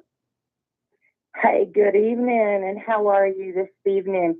How are you, Night Owl? Well, I have to admit, whenever a lovely lady walks in the room, it always puts a smile in my face. Sister Hoss, Hardcore Hoss, Baby Hoss, the whole Hoss family. I love you guys. You guys are doing such a great job. We all know that your brother, Hardcore, has decided to speak up against El Mataratas. You've decided to speak up against El Mataratas, and I am extremely proud of all of you guys because you know what? The nonsense has got to stop. The bullying, the abuse of power, it's really gone out of control. And the likes of Nightmare Jones are allowed to run roughshod because of it. And I just wanted to commend you and him for what you've done and putting yourself kind of in harm's way in doing it. So congratulations to you, Hardcore Sis, for showing the cojones that a lot of these guys don't have. Hey, you know what? They have proven to be nothing but a dysfunctional family. So, you know, they're going to fall apart. They're about to implode, and I am glad I have a ringside seat to watch it. You know, and at WrestleMania, I have your back, Night Owl, because I know you're going to take out El Mata. Whoa, whoa, whoa, whoa, whoa, whoa, whoa. Wait a minute. We had to hit that on you because for clarification purposes, it will be known as Universe Mania, not WrestleMania. I know it's easy to confuse. No, it's okay. It's okay. I know it's easy to confuse, but we are a separate entity here in the FWWC. Just want to make sure I clarify that in case one of Vinnie Mac's many goons happen to be tuning in tonight. Okay. All right. I do apologize. That was my bad. It's okay. And we're all excited. No, I got to tell you, though. We're all excited. We definitely are. And, you know, one of the reasons I called in tonight, though, is that all day I have been trying to answer a challenge made to me. You know, earlier this morning, before Facebook went haywire, Hardcore Sis saw a little promo by our former women's champion. She stepped up and she made the remarks that she had never taken Hardcore Sis on one-on-one. And she was intrigued to see just how hardcore Sis was. Well, you know, I'd like to answer her right now if I could in her challenge. Fallen, I hope you are listening. And if you're not, shame on you, because you should be listening to the Wrestle Talk podcast. But if you're not, then I hope this gets to you. Tuesday night, Hardcore Sis is looking forward to stepping in the ring with you. And since you want to see just how hardcore I can be, then I think that we should make that a no-holds-barred, anything goes, falls count anywhere, women's hardcore match. And I am looking forward to it. I like it. And I cannot wait for that match, because that match is not only right up my alley, but I got to say, I'm not sure, Fallen, if you're a few bricks shy of a load, and maybe you ought to go see your psychiatrist for challenging me to that kind of a match, or if I should respect you for standing up. And right now, I'm just going to respect you for challenging. Whoa! Wait a minute! Wait a minute, Sister Hoss. And I know we got a lot of the callers on the line, but I do believe we have a little bit of breaking news. That's right, ladies and gentlemen, right here via the Wrestle Talk podcast episode 237. It has officially been proclaimed by the Blue Brand general manager that the match is official. Okay, so Curtis Black, the general manager of the Blue Brand, says that all that needs to be done is the signing off on the contracts, which will happen next week during either a Raw or SmackDown Live challenge. So, Sister Hoss, it looks like you're going to get exactly what you asked for. Please give us your thoughts before we move on to the next caller. Well, I am just happy. I'm happy as a pig in slop. I can't wait. This just makes me happier than anything. And, you know, I have a question for you, though. Night Owl. Yeah, what's up? Has there ever been an all-woman hardcore match? Not that I believe. I'll have to go back and check the record books, but right off the top of my head, I would say no. Wow, that just even makes it that much more awesome to me. I am just totally excited. You know, Fallen, you need to remember one thing. I am the queen of hardcore. I am the only woman to hold that belt twice in this group. And you're going to find out why I am Hardcore Sis. and why I am the queen of hardcore. So bring your best and bless your heart. I tell you, I'll do my best to try to not punch you in the face. It looks like tell you, Vinay, it looks like right now, she's ready for a fight, future Jonesy. is definitely fight and hardcore sis. I wouldn't want to fight her, dude. She's tougher than nails. I'm telling you, like I said, the future is definitely bright with hardcore sis. Let me tell you. Wow. You're complimenting hardcore sis? That's unbelievable. But hey, you know what?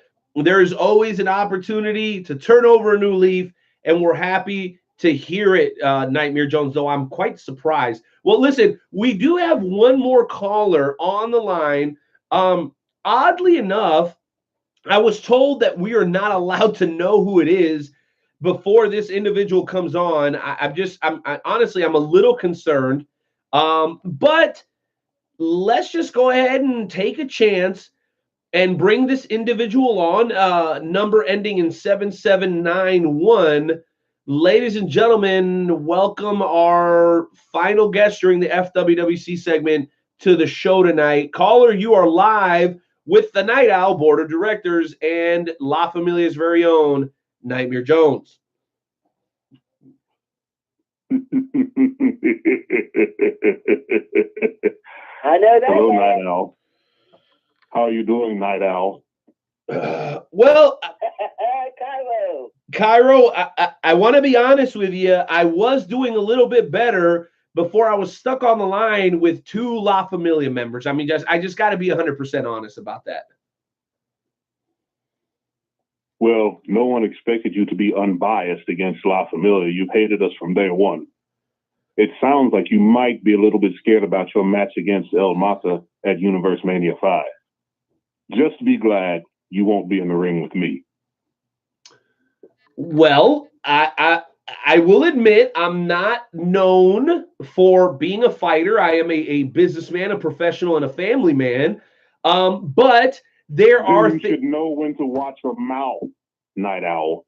Well, you know what, Cairo? I could say the same thing to you because you and your people, you're not even on the same page, but somehow you continue to terrorize the members of the FWWC, causing people to leave, causing people to want to cancel and break their contracts. And to top it all off, your fearless leader, if that's what you want to call him, I'm sure you would call him something else if you could, he's taking people hostage, recruiting people from the opposite side, cutting people's faces with knives.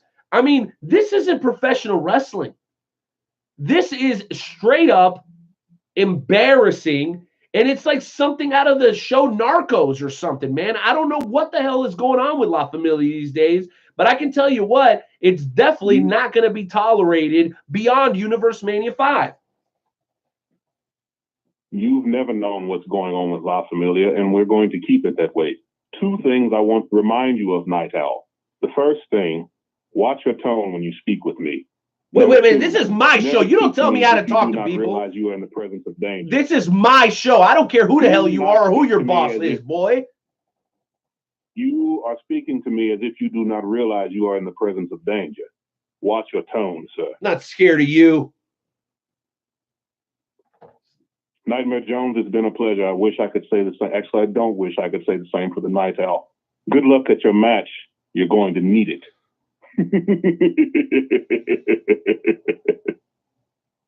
There you go, Julius Cairo.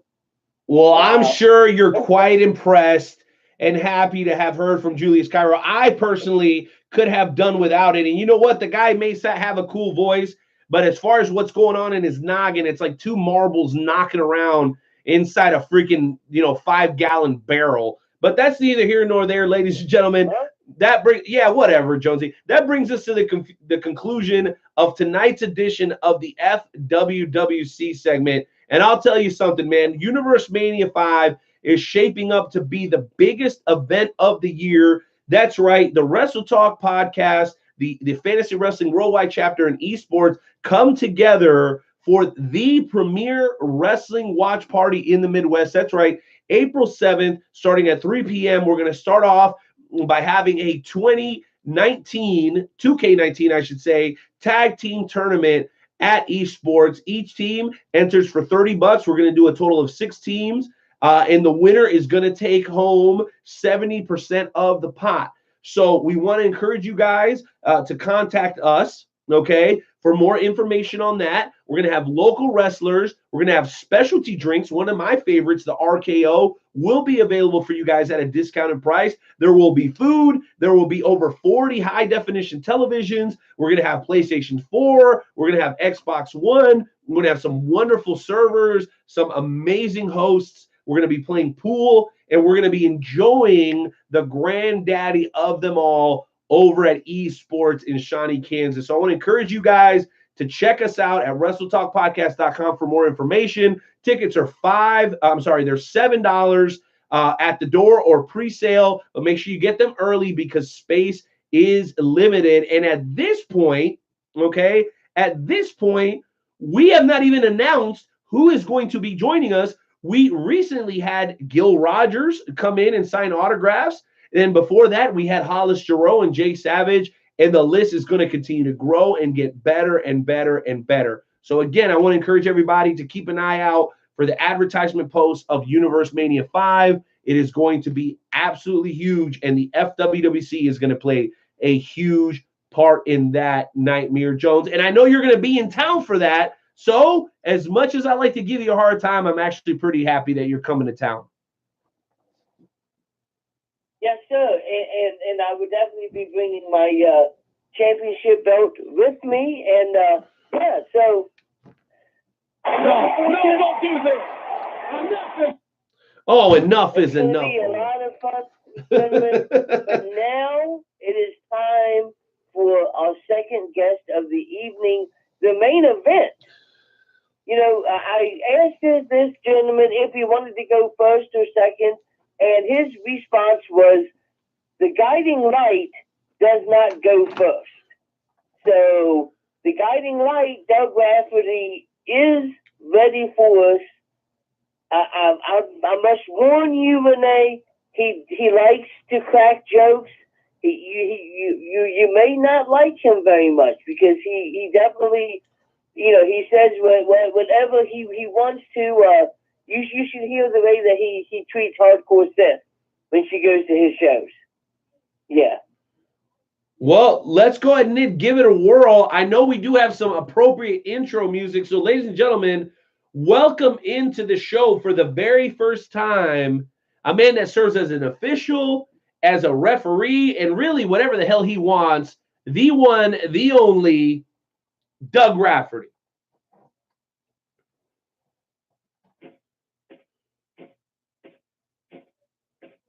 And thank you guys very much for having me on. Hey! Absolutely. So it has been an honor to have somebody like the guiding light, Doug Rafferty, on. You know, I am always 100% a fan of Doug Rafferty, even if the fans are not a fan of Doug Rafferty. Hey, Joe, next time, buddy, make sure you put Bad to the Bone on there for me for an intro, if you would, please.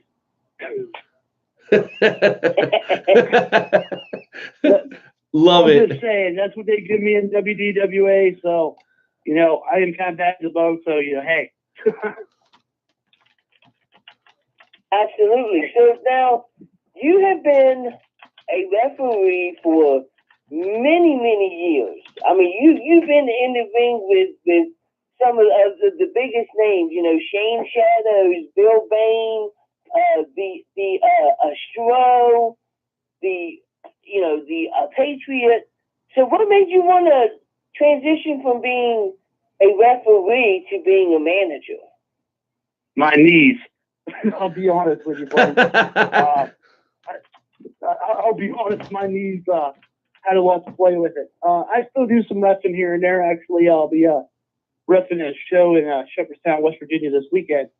But for the most part, I do the manager's thing now due to a knee injury. And surprisingly, it wasn't in from the ring. It was more or less my so-called athletic years of playing softball. I finally caught up to me. But actually, Latin Tornado came up to me about an idea. He saw how I could do the heel gimmick as a referee, and he said, how about doing a manager's? And I thought about it. And at first, it was a couple shows. It took me a little while to get into the gimmick. It took a little while, and now it's pretty hot right about now, to say the least. Absolutely. You know two people from the FWWC that go to just about every single show. That is Susie Haas and Hardcore Haas. Love those guys. That's who you're talking about because they have to every single time that you come to the ring. Yeah, that married couple, right? They're married, right? Well, wait a minute. Wait a minute. Wait a minute. Same thing. Wait a minute. Same thing with them. If they get a divorce, they'll still be brother and sister, so they'll be okay.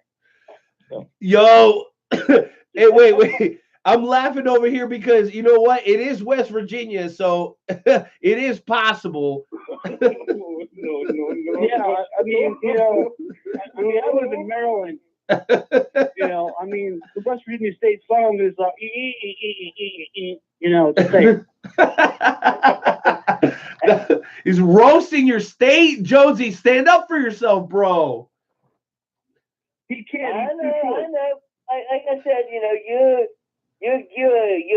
get those type of people everywhere that you go. Now, Doug, you've been, you are such a wrestling fan that you actually got a tattoo of the American Dream Dusty Rhodes elbow pad on your elbow. What made you want to get that? That's awesome. Well, I'll tell you what. I was 4 years old. I got into wrestling by watching three guys. Actually four, because you count them as a tag team. The four guys that made me want to get into this business as a 4-year-old kid in 1977, I'm telling my age here, was one, the American Dream Dusty Rhodes. Two was Superstar Billy Graham, and I got that tattoo on my leg also. And then the other two, and I've got to work with Jimmy many times, were the Valiant Brothers. So those four guys played a part in my sickness and my deviance of getting into this business, to say the least. But yes, I do have that tattoo of Dusty. Yes, you do, and it is absolutely amazing. I'm not gonna take up all of the time asking the questions. So I'm gonna go ahead and let Renee come in and ask questions because he's been dying to ask questions. He's like, I gotta ask Doug all these questions. So Renee, go ahead and take it away, sir. All right, no doubt. And I do have some questions that I want to ask, but we did ask the fans of the Wrestle Talk podcast to submit some questions, people that are familiar with you and that have seen you work. And one of the first things that the fans wanted to know was, how do you compare being a manager to a referee? How does the preparation change for you depending on what role you're going to be playing each night?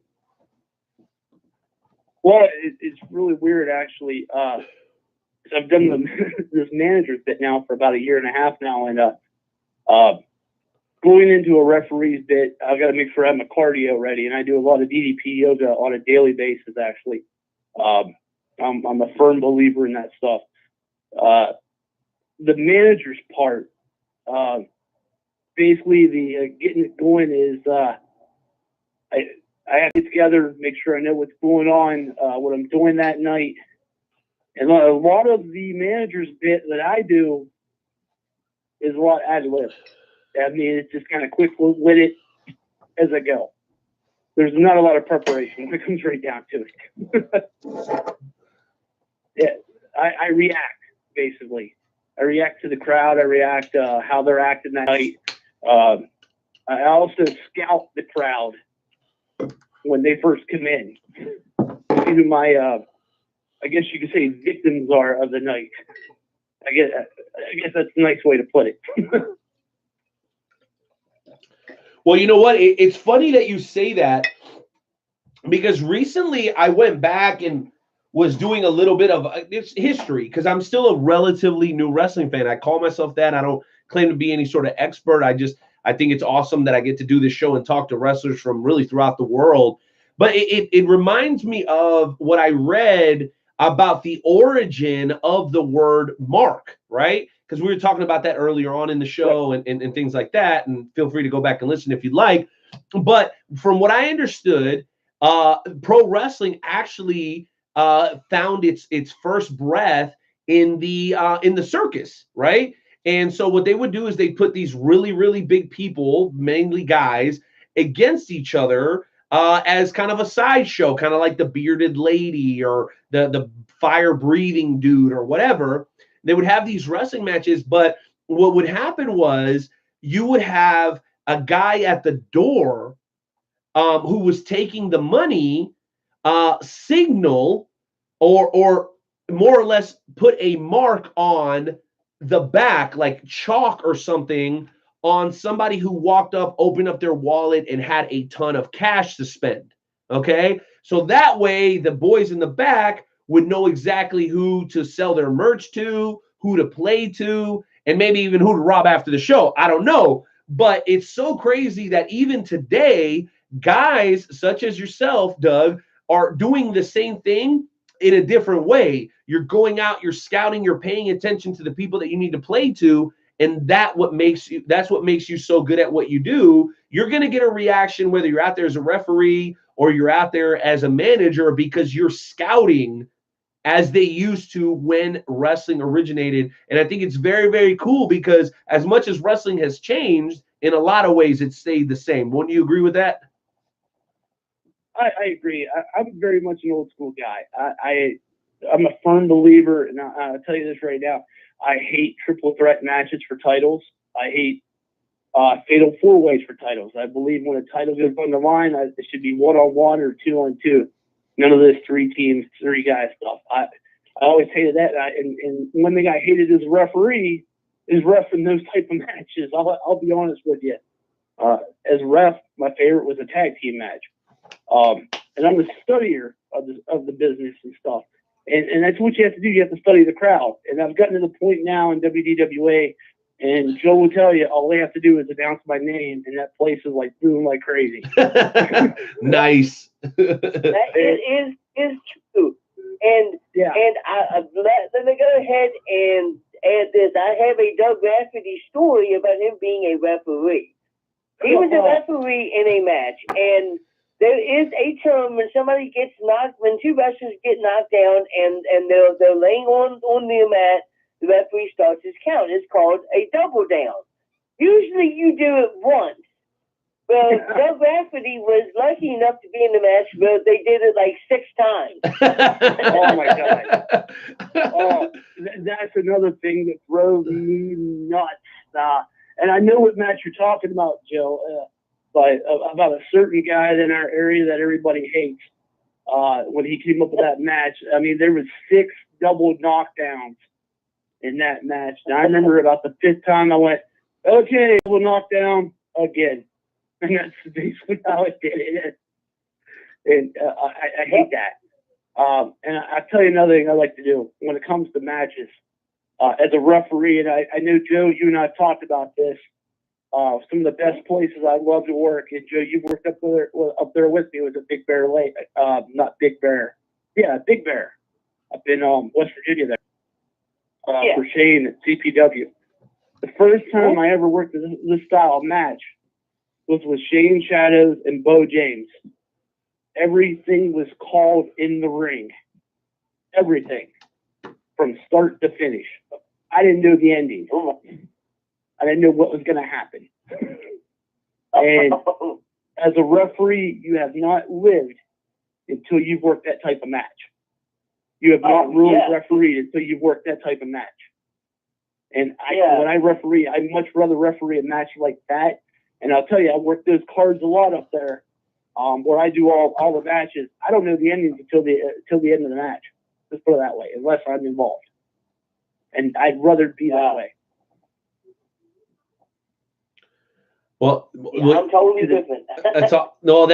that's awesome, and I think that spontaneous type of way of working is probably something that the fans enjoy tremendously. But not everyone's going to be able to pull that off. I mean, your years of experience have definitely aided you in that. And when we talk about experience, Doug, you in your time in the business have had a chance to rub elbows with some of the who's who of professional wrestling. I'm looking at my notes. You've worked with Doink the Clown. You've worked with Jimmy Valiant, the franchise Shane Douglas, Ricky Morton, and the list goes on and on. Bro, any cool stories you can share with us about sharing the locker room with some of these wrestling legends in your time in being in the business? Yeah, actually, there's one, and I tell you, the Patriot, Tom Brandy, the Patriot really gives me crap about this. And Joe, I think you were at that match out in Chambersburg a few years ago, where I did the cage match with the Patriot and the Sheik. And back in the back, we went through everything, talked about stuff, and kind of exposed some stuff here. So I go out to the cage, and I ref all 5 matches again that night. And I'm in the cage, and the Sheik comes out, and he's doing this gimmick. And then out of nowhere, he starts beating the hell out of me. In the meantime, the Patriot and Shane Shadows are standing outside the cage door, basically kind of laughing at me. But, oh, he's all right. He'll be okay. So when finally the Patriot comes in, or texts me a little bit, gets the Sheik off on me. He's like, man, he should have put you in the camel clutch. Next thing I'm bent backwards in the camel clutch. So, yes, dude, I don't remember that. You got put into a camel clutch by the Iron Sheik. Is that like for real? No, not the Iron Sheik. Another Sheik that was in the cage with me that night. But I mean, I was in full blown bent backwards camel clutch. So. That's one of my fun stories, on the road. Dude, that's freaking incredible. And you know what? Because you did say the Sheik in camel clutch, we almost by law have to play this. Fucking bullshit! No, he did not bend me over, and never mind. All right. Somebody's been watching some Howard Stern on YouTube. It's what it sounds like to me. Yeah. And I tell you what, incredible. I worked another match in Piedmont, West Virginia, and with Jimmy Valiant and Bobby Fulton. There's 2 veterans in the business. Jimmy at that time was 75. Bobby's in his mid-50s. And I tell you what, in the middle of the street, in a ring, we worked a fair basically out there, and these 2 gentlemen went 30 minutes in 95-degree heat. Oh. And you'd barely know they were in the ring when they came out. They weren't breathing heavy. They worked that crowd to a frenzy. Wow. And you said it was in the mid-90s? Mid-90s. Dude, that's freaking love for the sport, dude. That's freaking 100% super incredible. And I guess my last question before I throw it back over to my man Nightmare Jones is you in your time in the business have had, like I said, a chance to share a locker room with a lot of pretty cool guys, pretty cool girls, big time names. But there has to be a moment that maybe you would put above every other up to this point in your professional wrestling career. I don't know if it's been as like a ref or as a manager, man. Do you have like a moment that to this point would kind of be like your top moment as a professional in wrestling to this point, bro? Because I'm sure there's got to be 1 or 2 that you're kind of saving, as your very, very favorite moment up to this point. In the ring, there's been so many great things I've got to do. I've worked multiple cage matches. I've got to work Taipei death matches, barbed wire matches. I've done a lot of cool stuff, and I've got to work with a lot of cool people. I've went to some conventions. I'm good friends with Robert Gibson, and he's had me come to conventions with him and stuff. And I'll tell you a story. This is a cool road story. And this is actually before I got into the business, because I didn't start until I was 27. Robert and Ricky were doing a local show up here in Maryland. And I became friends with Robert a few years before that. Dick Kirchhoff had me driving back and forth to the airport. So I was a big Rock and Roll Express fan. So we became close ever since. So this particular night after the show, we went out, got some food, had a couple drinks and stuff. Of course, I was being smart because when I'm driving, I don't drink. And we were driving, and I hit a deer. Did about a couple $1,000 worth of damage to my hood and my grill and stuff. And I'll never forget it. We get out of the car, we're looking at the car, and Robert kind of leans over and he looks at my car. He's like, "Damn, that thing's broke." And he takes his hand and he pushes my hood back down on my car. We get all the way to the end of the road before getting back to the hotel, and he looks at me and he goes, "I can't believe you killed Bambi." I'm like, "Man, I hate you." You killed Bambi, you bastard! That's awesome. So the next day, my dad, it was about, I guess this was about 6 months before my dad died, I guess. Somewhere in that neighborhood, 5, 6 months. And my dad wasn't in really good health, but he wanted to ride with us. And my dad could speak fluent sign language. And of course, everybody knows Robert could. Well, those two talking back and forth, he couldn't get a finger in edgewise. But anyway, as soon as Robert gets in the car, he says to my dad, he goes, "Hey, Pop," and he goes, "You know your son killed Bambi last night, right?" I'm like, "Oh, man." Oh, dude, he told on you? Oh, yeah, he got me good. But, yeah, I mean, that was one of the neat stories I've got to do parts. I mean, I've actually got to meet Dusty Rhodes at conventions, met, a lot of my idols, I guess, growing up. Dusty and superstar Billy Graham, Magnum TA, drank beer with a lot of those guys. Actually had a drink spilled on me by Paul Bearer. I've got to do some really cool stuff. I have to admit it. Dude, you have cool. Well, you have indeed. You have indeed. And I know intern Timmy's working on these phone lines. We may actually have a caller question, which we do sometimes, not all the time, because we have our set of questions that we want to ask. So no shade on the callers, and we love y'all. Y'all got the phone lines packed as always. But anyway, I got to ask this question because I know there's at least one person that's wondering the same thing. Dude, you got to work with Doink the Clown. We all know that there's been several Doink the Clowns. Which Doink did you get to work with, and what was that experience like? It was actually my very first match in front of the big crowd for the NWL. I think big time Dick Kirchhoff for getting me into this business. I owe him a lot of gratitude. I always tell him thank you every time I talk to him, every time I see him. But it was Doink and Kevin Featherstone, and that Doink was actually Bob Starr that does that one. And wow.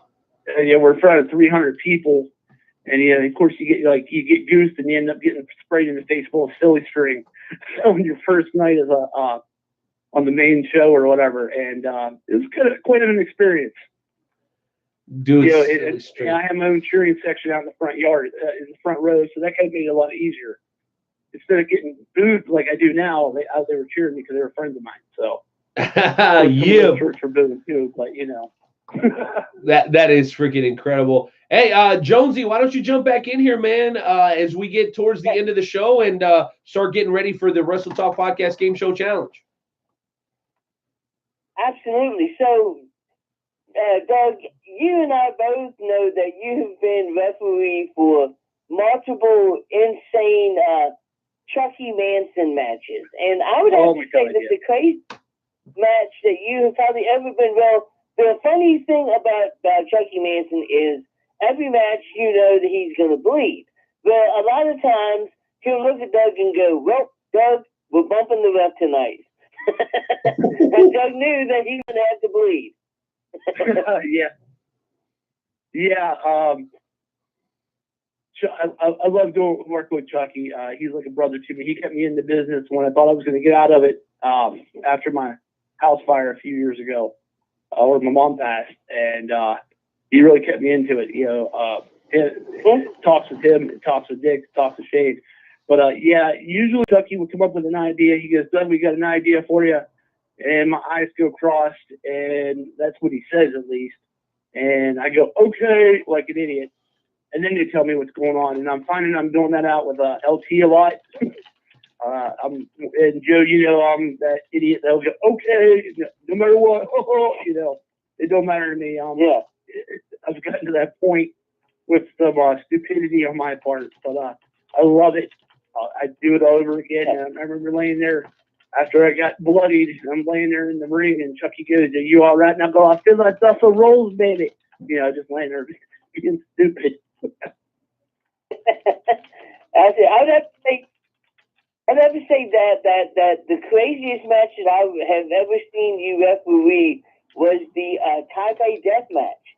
They actually did a Taipei death match where they used duct tape or tape, and then they used like beer bottles or something, and it was a pretty insane match. Yeah, that one was probably my most scariest one to do. I'll admit I was nervous as hell doing that one. I've been in the barbed wire where I almost cut myself going into the ring like an idiot. That was the night they did the West Virginia Rumble. And then the Taipei Death Match was probably one of the more scary ones I've done through the years. That is the scariest, actually. Yeah. It was absolutely insane. Well, it is time for the Wrestle Talk Podcast Game Show Challenge, where you get to go one-on-one with the Night Owl Renee in a little bit of wrestling trivia. Are you down to face Renee in wrestling trivia tonight?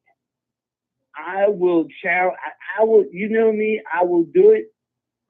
You name it. I should be able to answer it. I hope. Because I am a wrestling historian for the most part. I mean, come on. I try to go. Try to go one-on-one with Shane Shadows on a nightly basis, or on every show you've ever seen me in, and I usually end up losing because that man's like an encyclopedia of stuff. And real quick, I do want to plug one thing. We got WDWA coming up, World Domination Wrestling. We got 2 shows.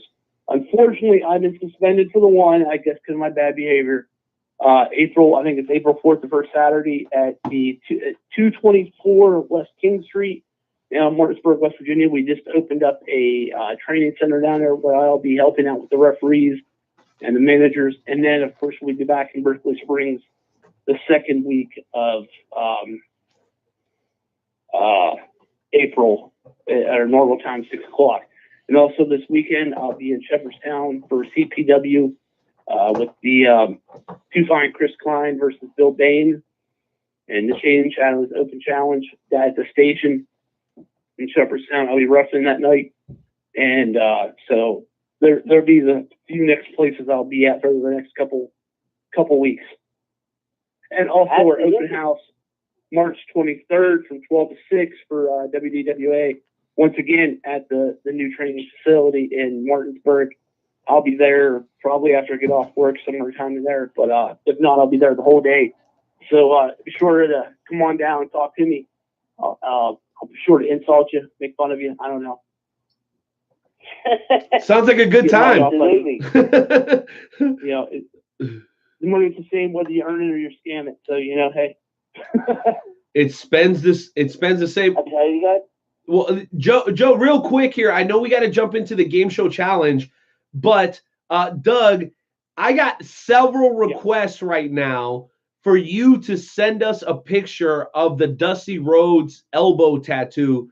When the show's over, will you send that to us, bro? And can we share it on social media? Because a lot of people want to see it, bro. It sounds dope.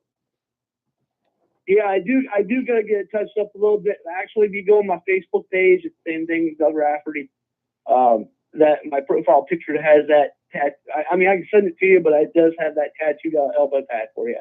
Cool. Well, hey, I'll go ahead and look at it a little bit closer and get that shared, bro. It sounds like people are pretty intrigued by that. I remember seeing a guy not too long ago who got the winged eagle across his whole stomach. Have you guys seen that guy? It was crazy, bro. Yeah, but my belly's still a little too big yet.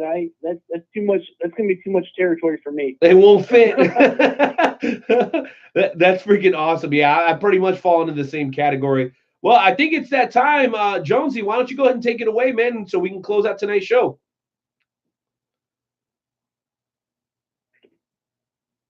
Go ahead and hit that music real quick for us.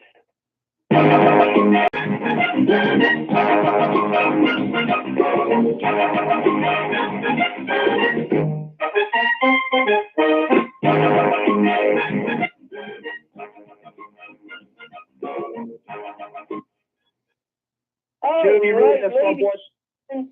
Real quick, Joe, you gotta really stop watching 70s porn. That's what that music sounded like. Anyway, go ahead. It's the $100,000 pyramid. Where is your mind at, Doug? Come on, man. I'm just saying. I know Joe. You don't see it. Hey. You're gross, Joe. Here we go. Welcome to this week's installment of the world famous Wrestling Talk Podcast Game Show Challenge. Tonight's contest is scheduled for the best 2 out of 3 falls. All contestants are the Night Owl, Renee Martinez, and the Guiding Light, Doug Rafferty. In a few moments, I will ask you 3 questions about a particular professional wrestling topic. Whenever you think you know the answer, just shout out your answer. The first person to win 2 falls will win tonight's Game Show Challenge. In honor of tonight's guest, category is titled Famous Managers. In a moment, I will give you clues about 3 professional wrestling managers. When you think you know who I'm talking about, just shout out your answer, and the first person to win 2 falls will win tonight's contest. So, are you gentlemen ready? Yeah, baby, let's go. Ready. All right. Question number 1. This wrestling manager began his career as a referee as part of Championship Wrestling from Florida. Long. Not Teddy Long. One came up. What's that? Danny Davis. No, not Danny Davis. Earl Hebner. One came up. No. For Starcade contract signing between Harley and Ric Flair. He refereed a match between The Undertaker and Giant Gonzalez. No, not Ken Kowalski. Come on, he was a referee for 1983. He made his transition to being a manager in ECW, managing such wrestlers as Taz, Sabu, Paul Heyman. Paul Heyman. Bill Alfonso is correct. Doug Rafferty has won. The Night Owl has none yet. So here's question number 2. You gotta make these a little bit easier there, Joe. Someone else. Quit rambling along. Hall of Famer started his career as a referee. In addition to being hold on, what was it? This 2017 Hall of Famer started his career as a ref. Teddy Long is correct. Dang it! Teddy Long is correct. I smoked you. I'm not getting swept. Wait a minute, Doug. I'm not getting. All right, here is. I'm gonna find the light. 3. I'm gonna get one. This is for all of the marbles, Renee. I'm not gonna get swept. I'm telling you right now. I smoked you. I'm not done yet, Rafferty. Began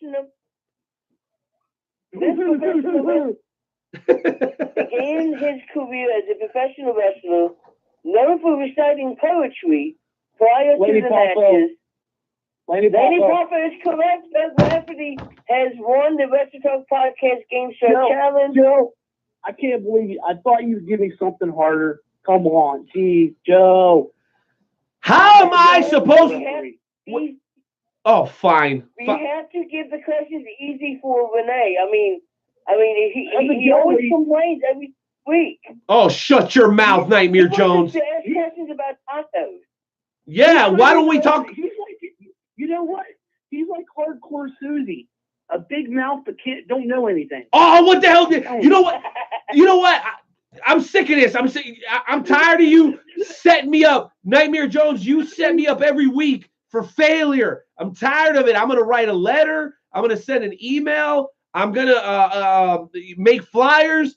This is nonsense. Don't worry, Joe. It sounds like you don't even know how to write a letter. Oh, I don't think you can spell email. jeez Louise, buddy. you know, I thought you were a decent guy till you freaking teamed up with Nightmare Jones to screw me out of a W. I'm telling you right now, I was ready and I got screwed. You got, well, that's probably, by the sounds of it, that's probably the only way you're going to get screwed. Okay? Oh, jeez Louise. Go ahead and play this man's music. I'm tired of this already. Add to the boat. Yeah. All I do is win, win, win, no matter what. Got money on my mind, I can never get enough. And every time I step up in the building, everybody hands go up. And they stay there, and they say that, and they say. Hey! I want to play better music, though. Just saying. Yeah, well, that was Nightmare Jones' selection, so you can thank him for that. Well, listen, all shenanigans aside, Doug, dude, first and foremost, man, we want to welcome you in as the newest member of the Wrestle Talk family. I hope when I make my trip out to West Virginia early next year, we get a chance to meet, drink back a couple cold beverages, bro. And honestly, truly an honor to have you on tonight's edition of the Wrestle Talk podcast, bro. You got to tell us, how do people follow you on social media, and where will you be in action next? Well, like I said, basically, I don't do the Twitter machine because it's too much work. Follow me on Facebook. I will tell people right now, my Facebook page, some of the crap I put on it is definitely make sure you get your parents' permission before you look at my page. If not, just wait till I turn around, hit him in the back of the head, and just look at it anyways. You can look at me at Doug Rafferty on Facebook. The next 3 weeks, the way it looks, I will be in Shepherdtown this weekend refereeing for CPW, a place I dearly love to referee for, at the station in Shepherdtown, West Virginia. Next weekend, I will be at the WDWA Training Center in Martinsburg for the open house. The weekend after that, I will be in Canada, or at least coming back from there. Going to opening day for baseball season. Joe will tell you I'm a big baseball guy. And then April 4th, even though I am suspended, you never know, the guiding light might show up. I might send my protege, Dr. Feelgood, to Martinsburg on April 4th for WDWA in my place. We got a lot of big matches playing that night, and also the next weekend in Berkeley Springs, West Virginia. I'll be there at 6 o'clock at the Rankin Fitness Center for another great night of WDWA action. Very, very nice. Thank you, Joe. Why don't you say goodbye, bro, before we close out tonight's show? Doug, thank you so much for agreeing to come on to the show with such short notice. You have been amazing. It has been awesome. Me, right? You are now officially a member of the Wrestle Talk podcast family. So do not be a stranger. You're paying me, right, Joe? Got it, Joe. To the show at some time. Joe, wait a minute. This man is trying to get paid. When I said you pay me. You see how you just gloss over the fact that this man is trying to get paid? I mean, come on now. Jonesy, you got to pay when you have this level of talent on the show. You know, Joe, now I'm going to have to. I told you, look, you have to send the Night Owl a message. The Night Owl has of your money. We Whoa. $100,000. What? So what? Night Owl will be paying you $100,000. Just send him your email. He has your money. Really? He can't even got an email, let alone give me my money. Oh, my goodness. Well, we'll handle this off the air. Ladies and gentlemen, episode 237 of the Wrestle Talk podcast. We got a hell of a lineup for you guys over the next couple of weeks. But before we do that and get into it to close out tonight's show, brother Doug, thank you so much for being here, man. We hope to talk to you again very, very soon down the road. Thank you. Anytime you guys need me, I'll be sure to do it. and help you guys out. I have no problem coming on and talking wrestling. I love the business. I mean, I go back to the days of even Buddy Rogers watching his stuff. So, bro, yeah, okay. I love the business. I love the fans, even though they hate me. But hey, without those fans, we're not here. So, thanks a lot. Thanks a lot, Joe. Even though you're short, you smell a lot. But anyway, you're a good guy. Thanks a lot, guys. Hey, well, Doug, listen, the only thing we'll ask you, and I'm being a little bold here, man, can you help us facilitate a conversation with Robert Gibson, dude? That would be a dream come true. I could possibly do that for you. I could give him a holler. Boom, baby. I like it. Doug, you are the man, bro. You have a good night, and we'll talk to you soon, bro. Take care, guys. Bye-bye. Peace. Ladies and gentlemen, Doug Rafferty. What an amazing interview, bro. Those 30 minutes, well, actually 40 minutes went by incredibly fast, Joe. It was crazy.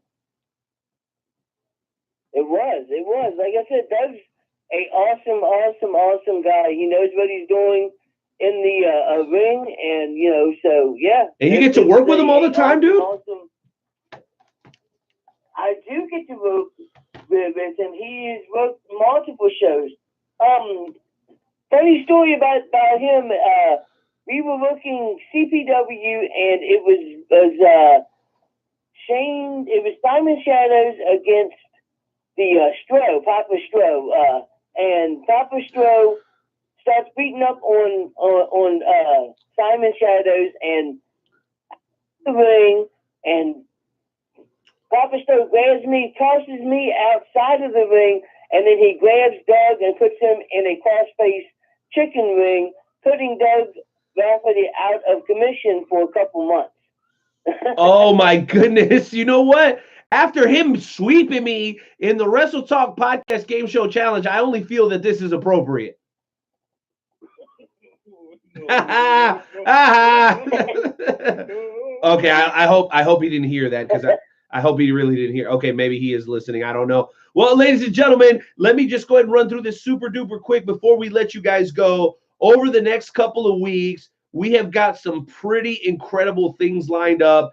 Obviously, we're always striving to bring you guys the best of pro wrestling entertainment in this facet, in the capacity of a podcast.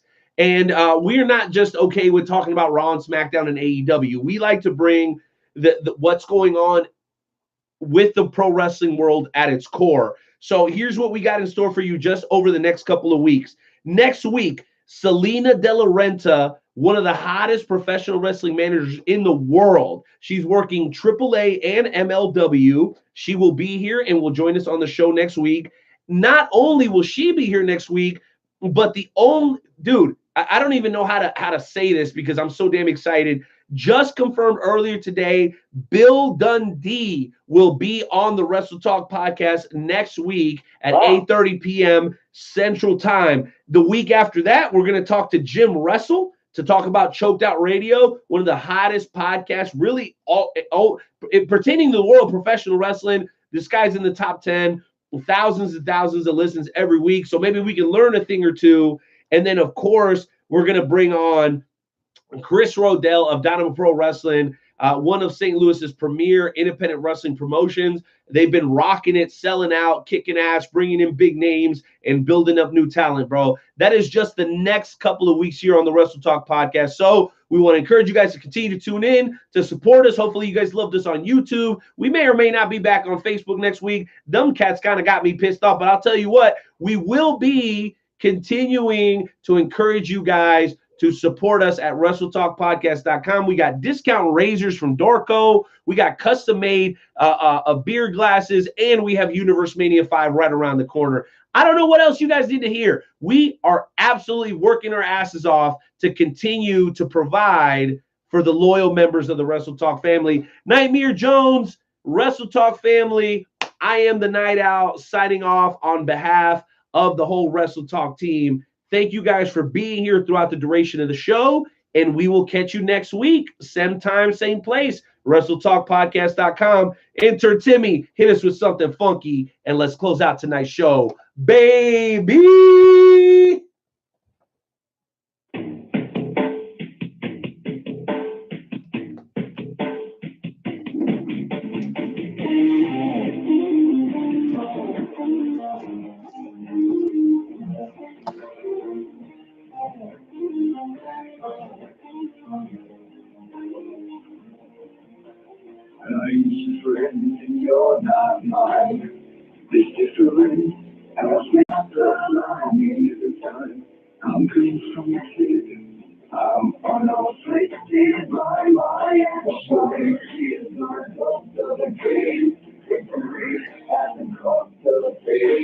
Thank you for using Blog Talk